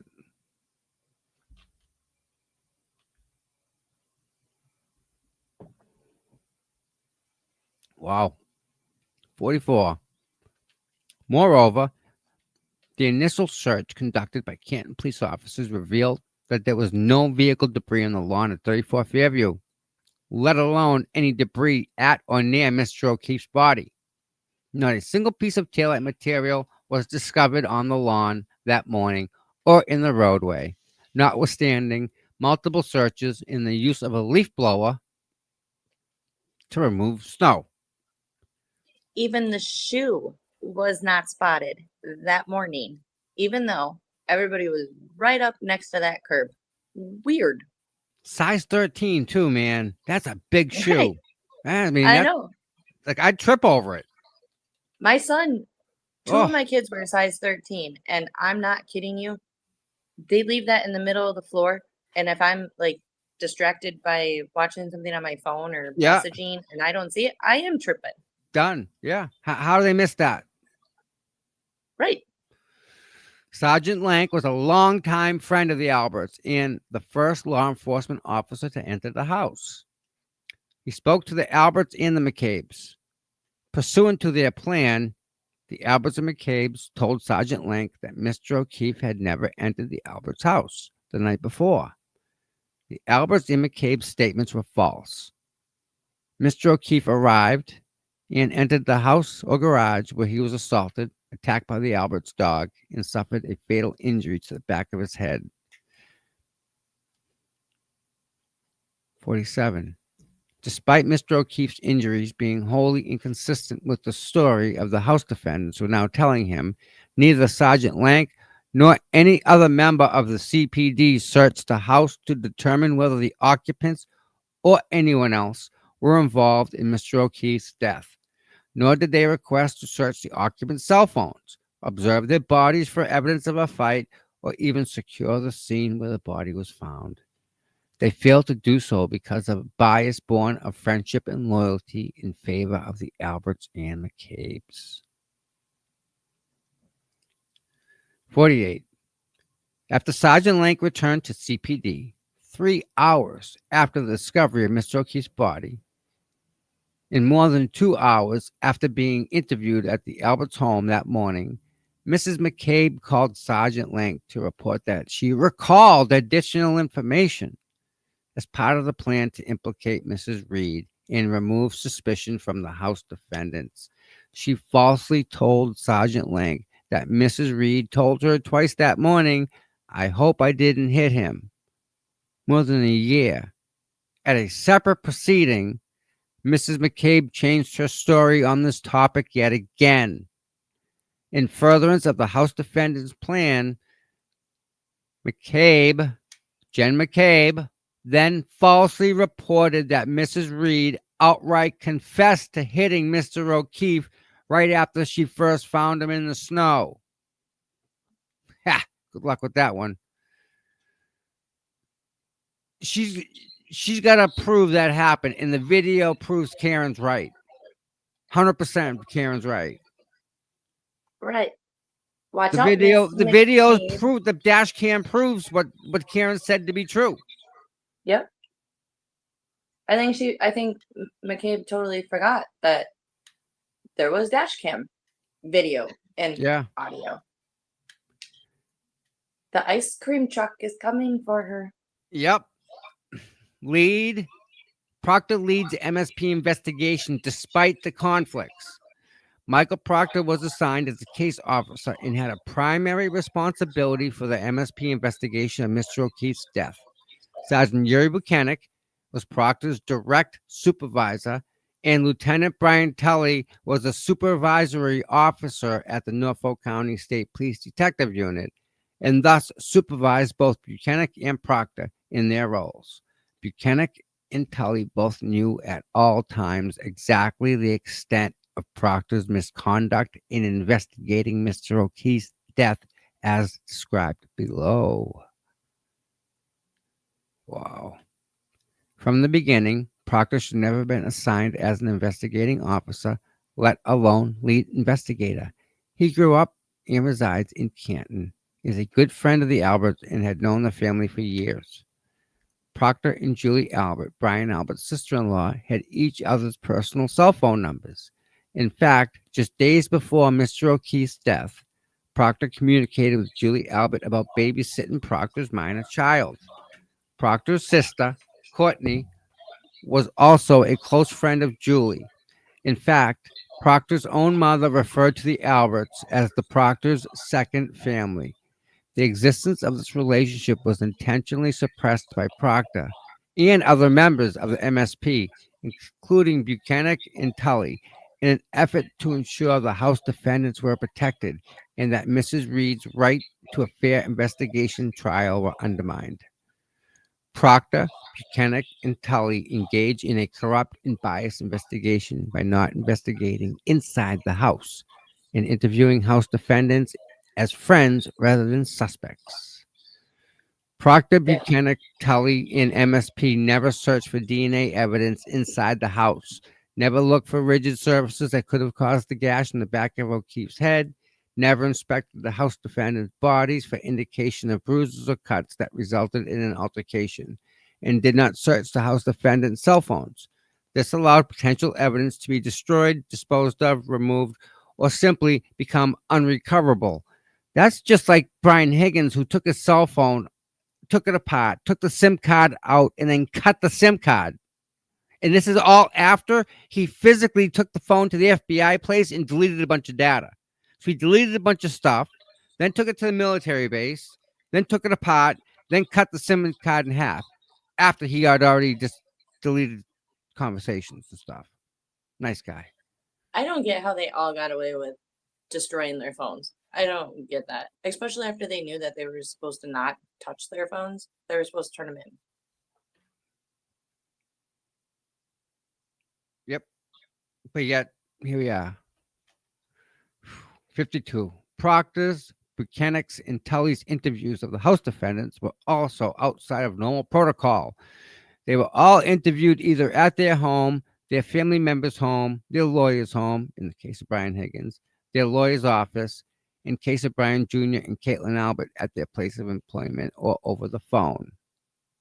These interviews were each untimely, unrecorded, and fundamentally designed to protect the House defendants, and the House defendants took full advantage of it.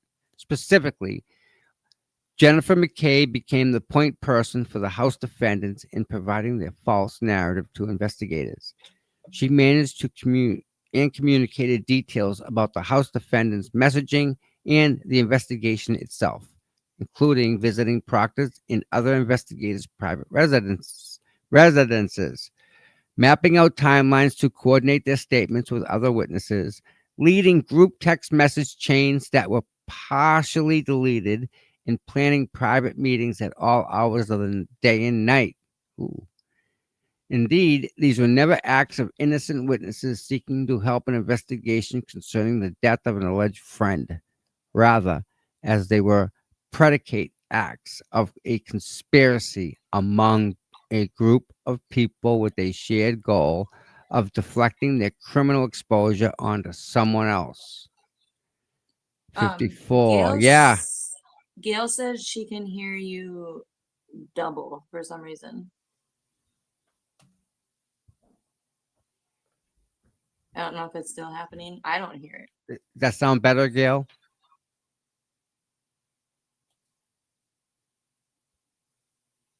Is it better now? Because the kitty cat may have stepped on a button on my my control. I hope I'm not double now. Double. I never heard it, so I don't know. Yeah, We need people to start chatting more in chat. Come on, peeps. Where Yeah. are you? Kirk's is right. She's absolutely right. They're expecting Garino, right? Think of what Garino has for information. He's got all Sandra Birchmore stuff, all her texts, all between all the cops that she had. Because she wasn't just doing one of them, she was doing a couple of them. Obviously, because she's pregnant with someone else's child. It wasn't Farwell's, right? So that's just bizarre. These people, I don't know, they're just. They Check think this they're out. smart, but they're Yeah. really not. This is beautiful. The remaining group texts that were not deleted or that were recovered later reveal some of their planning. For instance, on the evening of January 29th, Jen McCabe texted with her sister, Nicole Albert, that Kerry Roberts, who was present when Mr. O'Keefe's body was found, talked to cops and kept it simple. Of course, there'd be no reason to report back to other House defendants about Roberts keeping it simple, unless what really happened was more complicated. Proctor, Buchanan, and MSP never sought these communications. Rather, they were obtained by Karen Reed's defense attorneys, repeated motions to compel access to data on Mrs. McCabe's iPhone. Later, in group texts with Jen McCabe and Brian and Nicole Albert, Matthew McCabe suggested leaving Chris Albert publicize their crafted story to a reporter, saying, ask Chris to ask some questions. Tell them the guy never went in the house. As an endorsement of the plan, Brian Albert responded, exactly. Importantly, the text messages from the House defendants' phones that were ultimately recovered and provide a window into their conspiracy and misconduct, as well as MSP's unlawful investigation, were not the product of CPD or MSP's investigative work. Rather, based on media reports raising serious questions about the MSP's investigation and the House defendants' role in Mr. O'Keefe's death. Another separate law enforcement agency began its own subsequent investigation. That investigation, and not the MSP's, resulted in obtaining the House defendants' phones, taking statements from the House defendants, and conducting a separate proceeding, all of which the MSP refused to do itself. Indeed, the evidence procured by the separate law enforcement agency's investigation demonstrates the House defendants' conspiracy and unlawful conduct, as well as MSP's bias and corruption. Yep.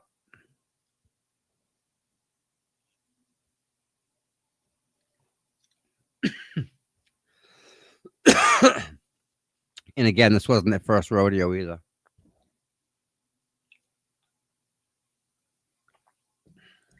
Can we say bye-bye, Mick Alberts? Yep. I hope they tie them back to Sandra. Oh, I'm sure they will. I thought she babysat for Jen. I don't know. I heard that too. That's what I heard. Imagine that. 57.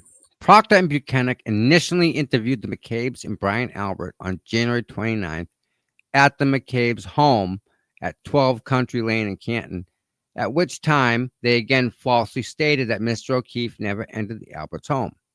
Buchanan and Proctor did not interview Nicole Albert and Brian Higgins until February 3rd, 2022, and did not interview Chris and Julie Albert until February 10th.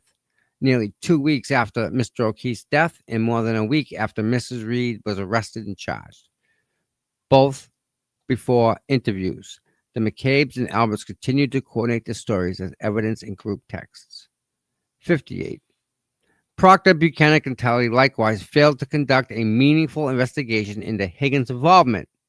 When Proctor and Buchanan interviewed Higgins on February 3rd, Higgins represented the troopers with a select set of curated texts between himself and Mrs. Reed.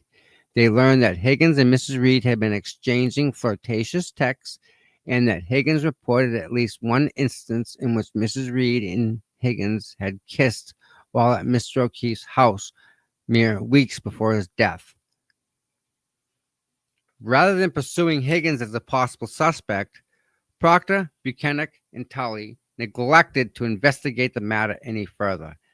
They never interviewed Higgins again, even after surveillance video revealed Higgins was suspiciously hiding his face in the halls in the parking lot of CPD at 1:30 a.m. on January 29th. The video contradicts Higgins' statements about his actions that night.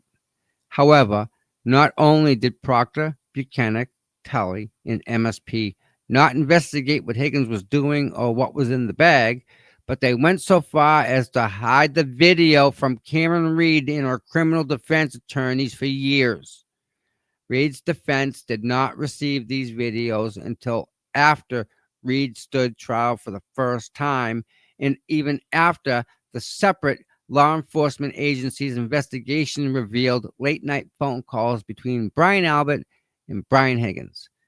MSP failed to pursue either witnesses further or seek full forensic extraction of Higgins' phone or even a simple call log from a cellular provider.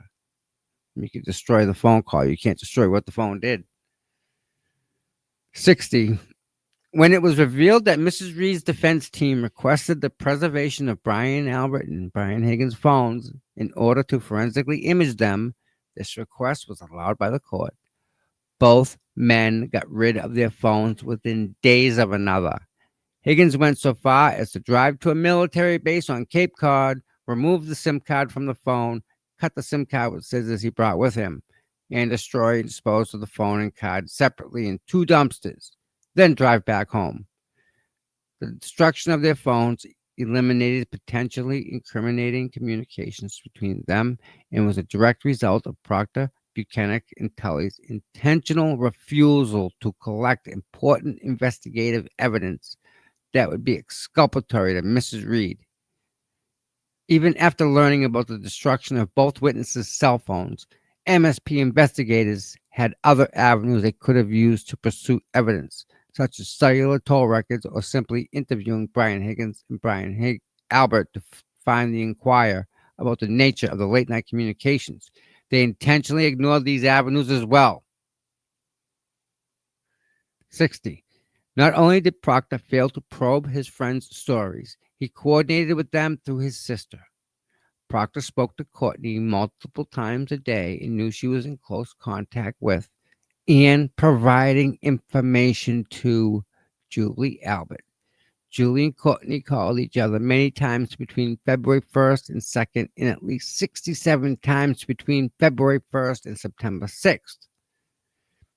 For example, as he prepared to question Chris and Julie Albert on February 10th, Proctor told his sister Courtney that the interview was not a big deal. Courtney told Proctor that Julie Albert had been nervous and wanted to give him a thank you gift after the interview. To avoid scrutiny, Proctor instructed Courtney to tell Julie to give the gift to his wife, Elizabeth Proctor. Proctor shared investigatory details with Courtney before they were public. In the same instance referenced above, when his sister informed him that Julie Albert had been so nervous before the interview. Instead of investigating further, he shrugged it off, laughed, and asked why. But Proctor knew, Sorry to cut you off, but the only reason I can think that Julie got Proctor a gift is because he was protecting her son, Colin, Absolutely. Yep. or even protecting her husband, Chris. she didn't want her family tore apart because of it. Supposedly, Chris wasn't there, but yet the reports say that they were. And if that's the case, how'd he get there? He couldn't have walked. So who Right. gave her? He said he walked home. So what's up with that? He lied. Well, and Julie said she had left early because she had a migraine, and then she was going to go back. I thought she said this, that she was going to go back and pick up Chris, but then decided not to. So did she really go back to pick up Chris? And then they went over?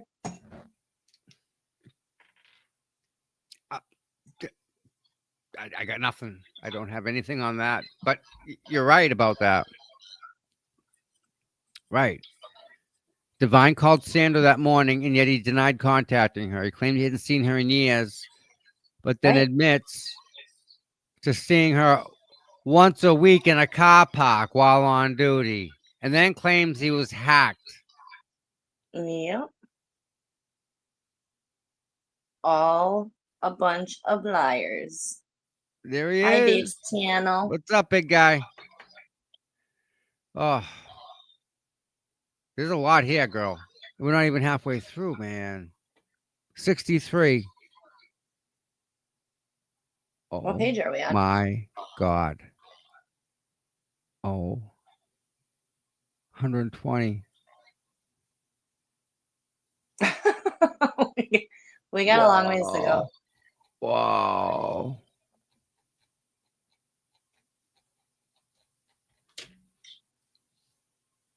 Wow.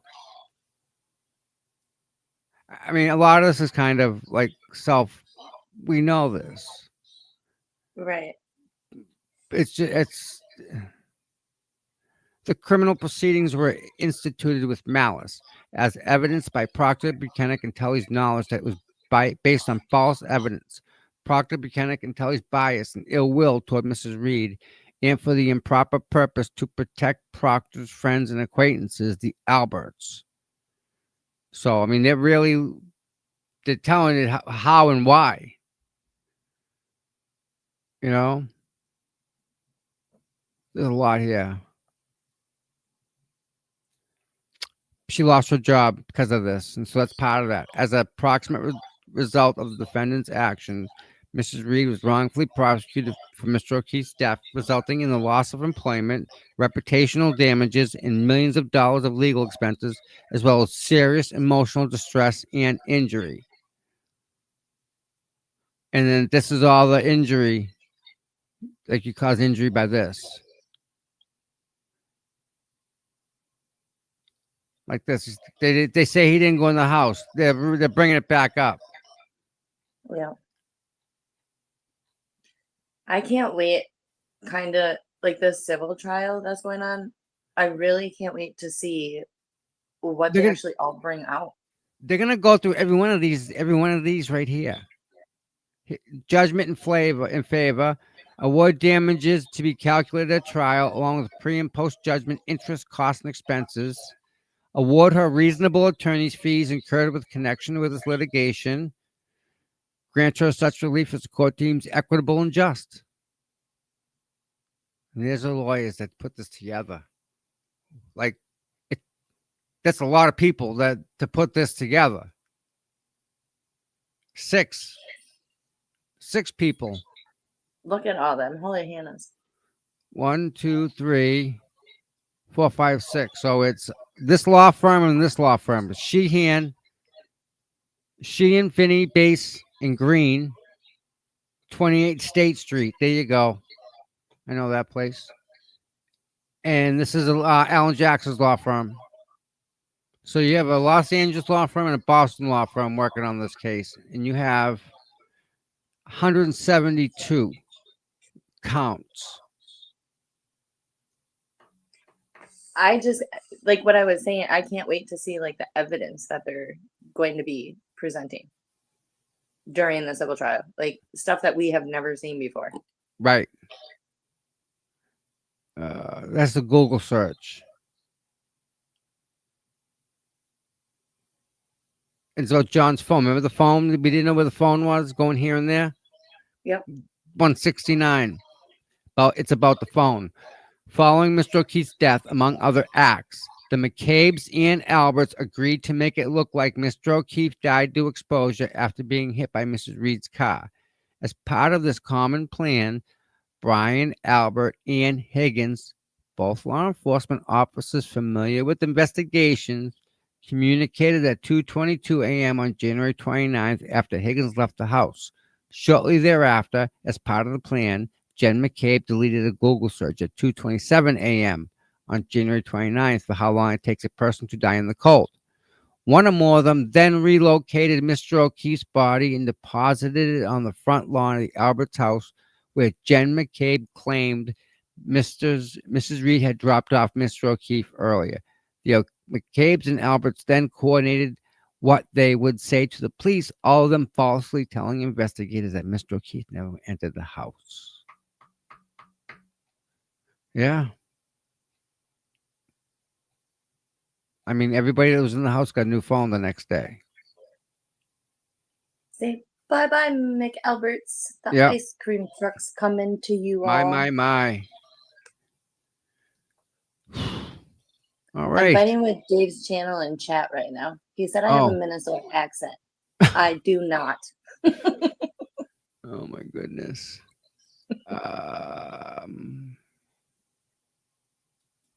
Look at this one here.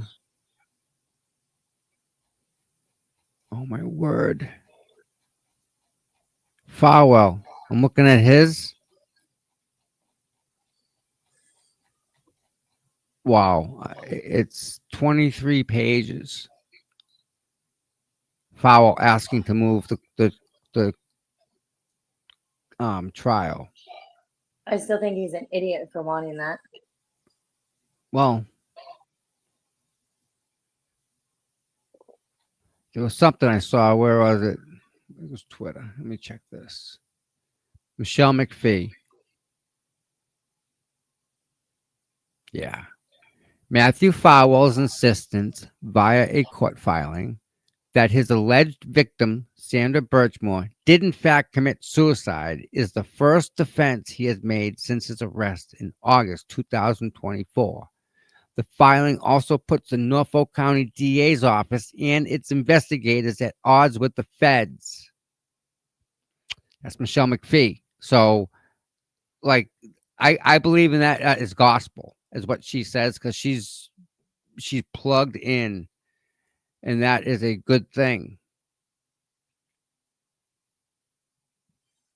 Imagine you get the DA's office and the FBI like fighting with each other, and like DA saying, I'm just gonna do what I want. F you.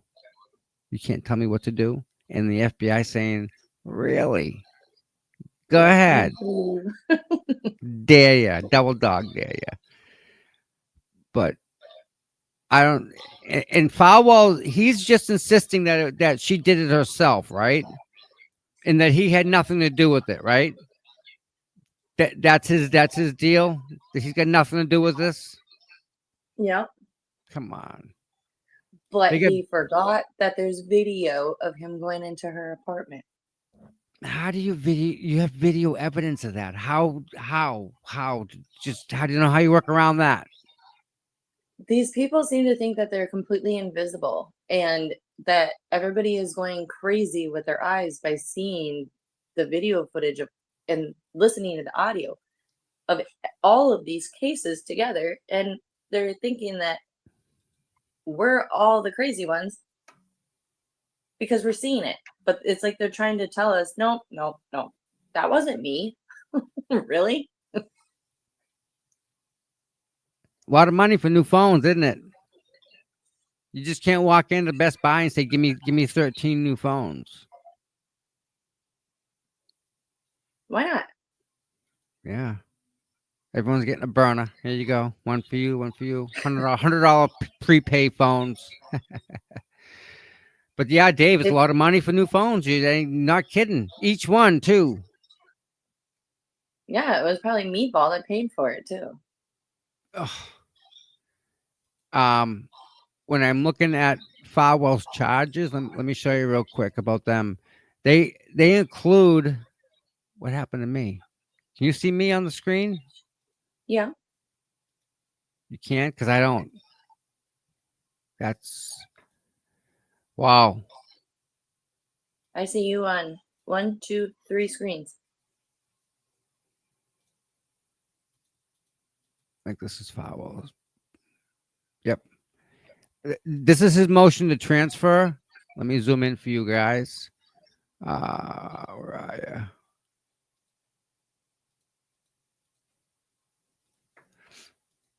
This is him asking to move venue. And if you go down here, right? This he just says that he didn't. This is saying he's got nothing to do with it. She did it herself. But look at part of his thing is they got video of him in it on entering February 1st. One example of the bias in the reporting is illustrated in a Globe article published on June 12, 2025, written by columnist Yvonne Abraham with the Globe staff. This article discusses DNA testing results where two unidentified sources know that Mr. Farwell is not the father of the fetus that was carried by Mrs. Birchmore. So, like, yeah, But you know why he's trying to claim that he had no part, right? Yeah. Because of the simple fact that she wasn't found for a couple days after. So he's trying to claim that just because he went there that night does not mean that's the night that she was unalived. He's trying to say it could have happened within the next couple days. listen to this. Another reader disparaged Mr. Farwell and said he should die.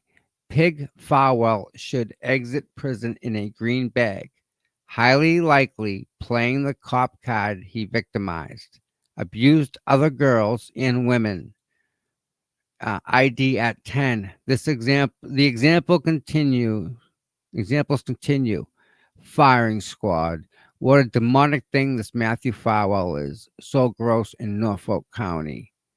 More recently, when defense filed this motion requesting to leave to file a motion to transfer venue to the page limits, the Globe published a story with a half an hour. Okay. Public comments Riot. show a strong bias against Mr. Farwell. He Yeah, needs to cry a little harder. that's what it is. That he's yapping that people have already made up their mind about Farwell. Wah, wah, wah. The killer deserves a death penalty. A police officer who was a child rapist and then kills his pregnant victim and his future child. Death penalty material, if there ever was any. One reader writes simply death penalty, followed by another comment. So yeah, people are not happy with him, and they're using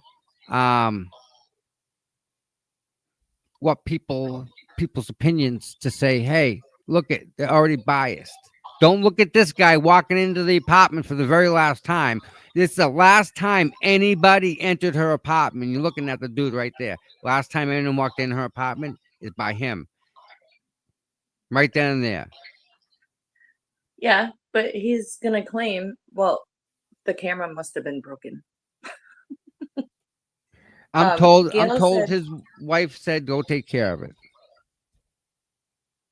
That's what his wife told her? Or told him? That's what his wife said to him. So she was behind it. Sure knew about it. Gail said, do you have the show going on 2 different devices? Because you're still double. The one that's really low volume is one word behind you.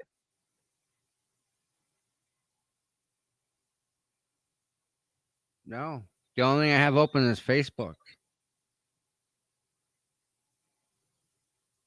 No. I think, to be honest, Gail, it's the internet because they're having big problems all around. My whole screen's skipping around. So Farwell saying he wants to move his trial. It'll be interesting to see that, right? He can move it to China. I'll allow it. Interesting. Very interesting. And the email I sent, I got no response. Or maybe he could move it to Vietnam. Chief Perkins needs another follow-up. I think. Oh, he's got 2 more days. No, I'm sorry. He's got a couple more days for the first one. So it was sent on the 10th. All And right, then you so sent it again 5, yesterday, right? 6. We're 7 days in right now. They have 10 days. Yeah, I sent him one just to check in, and he didn't even respond. So, whatever. You should, in the subject line, put no nudes and see if he opens it. I found the nudes. Open. I found the nudes, open, respond. Oh my. It's directed towards the 227 phone call or Google Search. search. Yep. And think about that. They were calling back and forth, back and forth. Brian and Higgins, right? Back and forth, back and forth. Yep. It was And all then- butt dials and, And then butt they messages. deny it. And then they deny it all. Nope, never happened. Wow.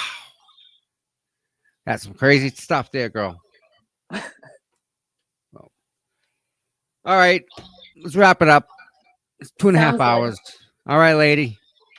All Have right. a wonderful day. Everybody has a wonderful, blessed day. Stay safe in the state. I can't talk. You know, come on. Like, tongue twisters. Stay safe in this crazy world we live in. Ain't that the truth? Awesome. And thank you everybody who's watching now, who's gonna watch later. I mean, I'm blessed that we're all here together. And I gotta thank the chat, and I specifically gotta thank Gail, because man, I don't know what we do without you. Really. Look at all the knowledge that she has. Like, she's got, like, always has the littlest details that she knows that, like, you're forgetting, like, oh yeah. So, and we got Dave out there, my guy. We're gonna go to the horse races, Dave. Oh, let's talk about that real quick. Toys for Tots. Okay. I spoke to Deanne yesterday, and the room in the back is open. So I reserved that entire room, like we had before, the same room. And everybody's invited. Everybody's invited. So please spread the word. We're doing this for a toy drive. This is not Kieran Reed. This is not Aiden. This is for the children, the kids. Toy drive. Raise money. Raise awareness. Whatever we get there, toys, we're gonna wrap them up. We're gonna then whatever we get for donations, we're gonna go to Walmart and bring you guys with us, and we're gonna buy stuff for the families that really, you know, we take for granted every day what we got, you know. And right now, there's a mother out there worried sick about Christmas, about her kids, right? Worried sick, losing sleep over this because she knows Christmas is not going to be good. Why can't we help that person and just change that person's life? Because in like 20 years, when they're rich and millionaires, they can do the same thing when they remember what happened. No, then they can help us when we're old and dying. And that's how it works, right? Just That's kidding. how it works. But yeah, I mean, let's relieve some people's pain, which is easy, right? It's just money. It's just money. Money comes every day, money goes, right? The money you have today is gonna be gone, and you're gonna It get grows more. on trees. I've learned that money's irrelevant because money comes and goes, and it's the importance of having it isn't a life driving of achievement type of a thing. People are. Money So, does not make for happiness. No, Money but does not fill the heart. at the Family, same time, friends. you can't buy a toy for a child with your looks. Just ain't happening. Oh, Right. you want to see? Let's make a bet. Come on, let's go into a store. Let's see who can be the first one to Yeah. buy a toy with their looks. Yeah. Oh, more news, guys. More news. You ready for this? Guess who I spoke with this morning? Besides me? Yeah, Oh, Mikey. how's he doing? He's doing good. We got to keep praying for him, though. He's got a big test coming up. So we got to pray for Mikey. Well, he's gonna get 100% on that test. He's gonna ace Yep. it. He's going to do good, right? It's what we want. So I guess they can, in your blood, when they do tests, they can find out what's up, and they're going to send him out and on his way and say, you're good to go. Come back in a year later. And, you know, he sounds good. He says he's got more energy. He's more vibrant. So Good it's good to deal. hear that. Giddy up. That's good news. So, oof, that was a close one. He's Well. getting better, so he can go to the horse track with you and Dave. You know, it's you bring this up because that's what we talked about. That is the strangest thing about Dave and bringing Mike. It's just that's odd. Maybe we can do that. Maybe we'll Dave. Maybe we'll kidnap Mike, right, and take him with us down to the track and do some gambling with him for the day. There you go. The guy's day. What do you think, Dave? I think Mike would love that. Sure would. Who wouldn't? We Well, I have to get. wouldn't. We got to get to his wife though. Set it up. Bring her some flowers. She'll make sure he's got his meds and he's good to go all in that area and stuff. And yep. Bring her some Definitely. flowers. Yep. Definitely a good thought. Definitely a good thought. So, all right. Are you up in the morning tomorrow? You got busy stuff tomorrow? What do you got? Thank you guys for praying for Mike. I really appreciate that, Gail and Donna. I do. I think I'm open tomorrow. Okay. We'll see what happens. How about that? That sounds good to me. Awesomeness. Because, you know, it's a whole nother going to blow up tomorrow. You know what's, that's just, this is just crazy to keep up with all the stuff happening around here. Farwell just pled guilty. I mean, freaking Walsh. Brian Walsh pled guilty to 2 different charges. We saw that live. 2 charges. He's just, wow. Did you ever think that would happen? I did not think it was going to happen today when they started jury selection. I thought it was going to happen like at some point, but I didn't think it was going to happen today. I'm shocked. I didn't think he was going to plead guilty to those 2. Right. Those 2 specific ones. Yeah. But yet, here we are. Crazy. Oh, tomorrow I have to go into Boston. That's right. It's my nephew's birthday. Forgot about that. Maybe we'll do live. Maybe we'll do it live from that. Oh, there you go. Yeah, we'll see. Prayers for Mary's sister too. She's Yes, having Mary's surgery sister. today. Yep, I like Mary. She's good here. She's All right, everybody. I want you Have a all to have a blessed day. safe, wonderful day. Enjoy the night.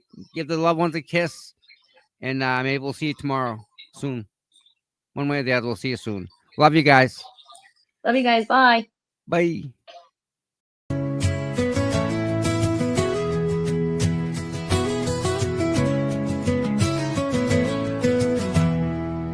Cold mornings, cracked pavement, courthouse steps. He's there before sunrise while the world still rests. No cameras needed, no spotlight glare. Just a man with a purpose, always standing there. Facing the crowd, but the fight in his veins. Truth in his hands, pushing through the rain. Karen sees him, she knows what it means when you've got boots on the ground and you fight for your dreams. Boots on the ground, day after day, standing for truth in the hardest way. No fame, no glory, just a promise kept. Tom CPU, you never left. He don't ask for credit, don't don't ask for praise, just fighting the good fight in 1,000 ways. When the cameras fade and the voices die, he's still right there, never asking why. He's got a handshake that you can trust, eyes that don't blink when it comes to us. Karen smiles because she knows it's true. She's got a soldier and his name's CPU. Boots on the ground, day after day, standing for truth in the hardest way. No fame, no hoarding, just a promise kept. Tom CPU, you never left.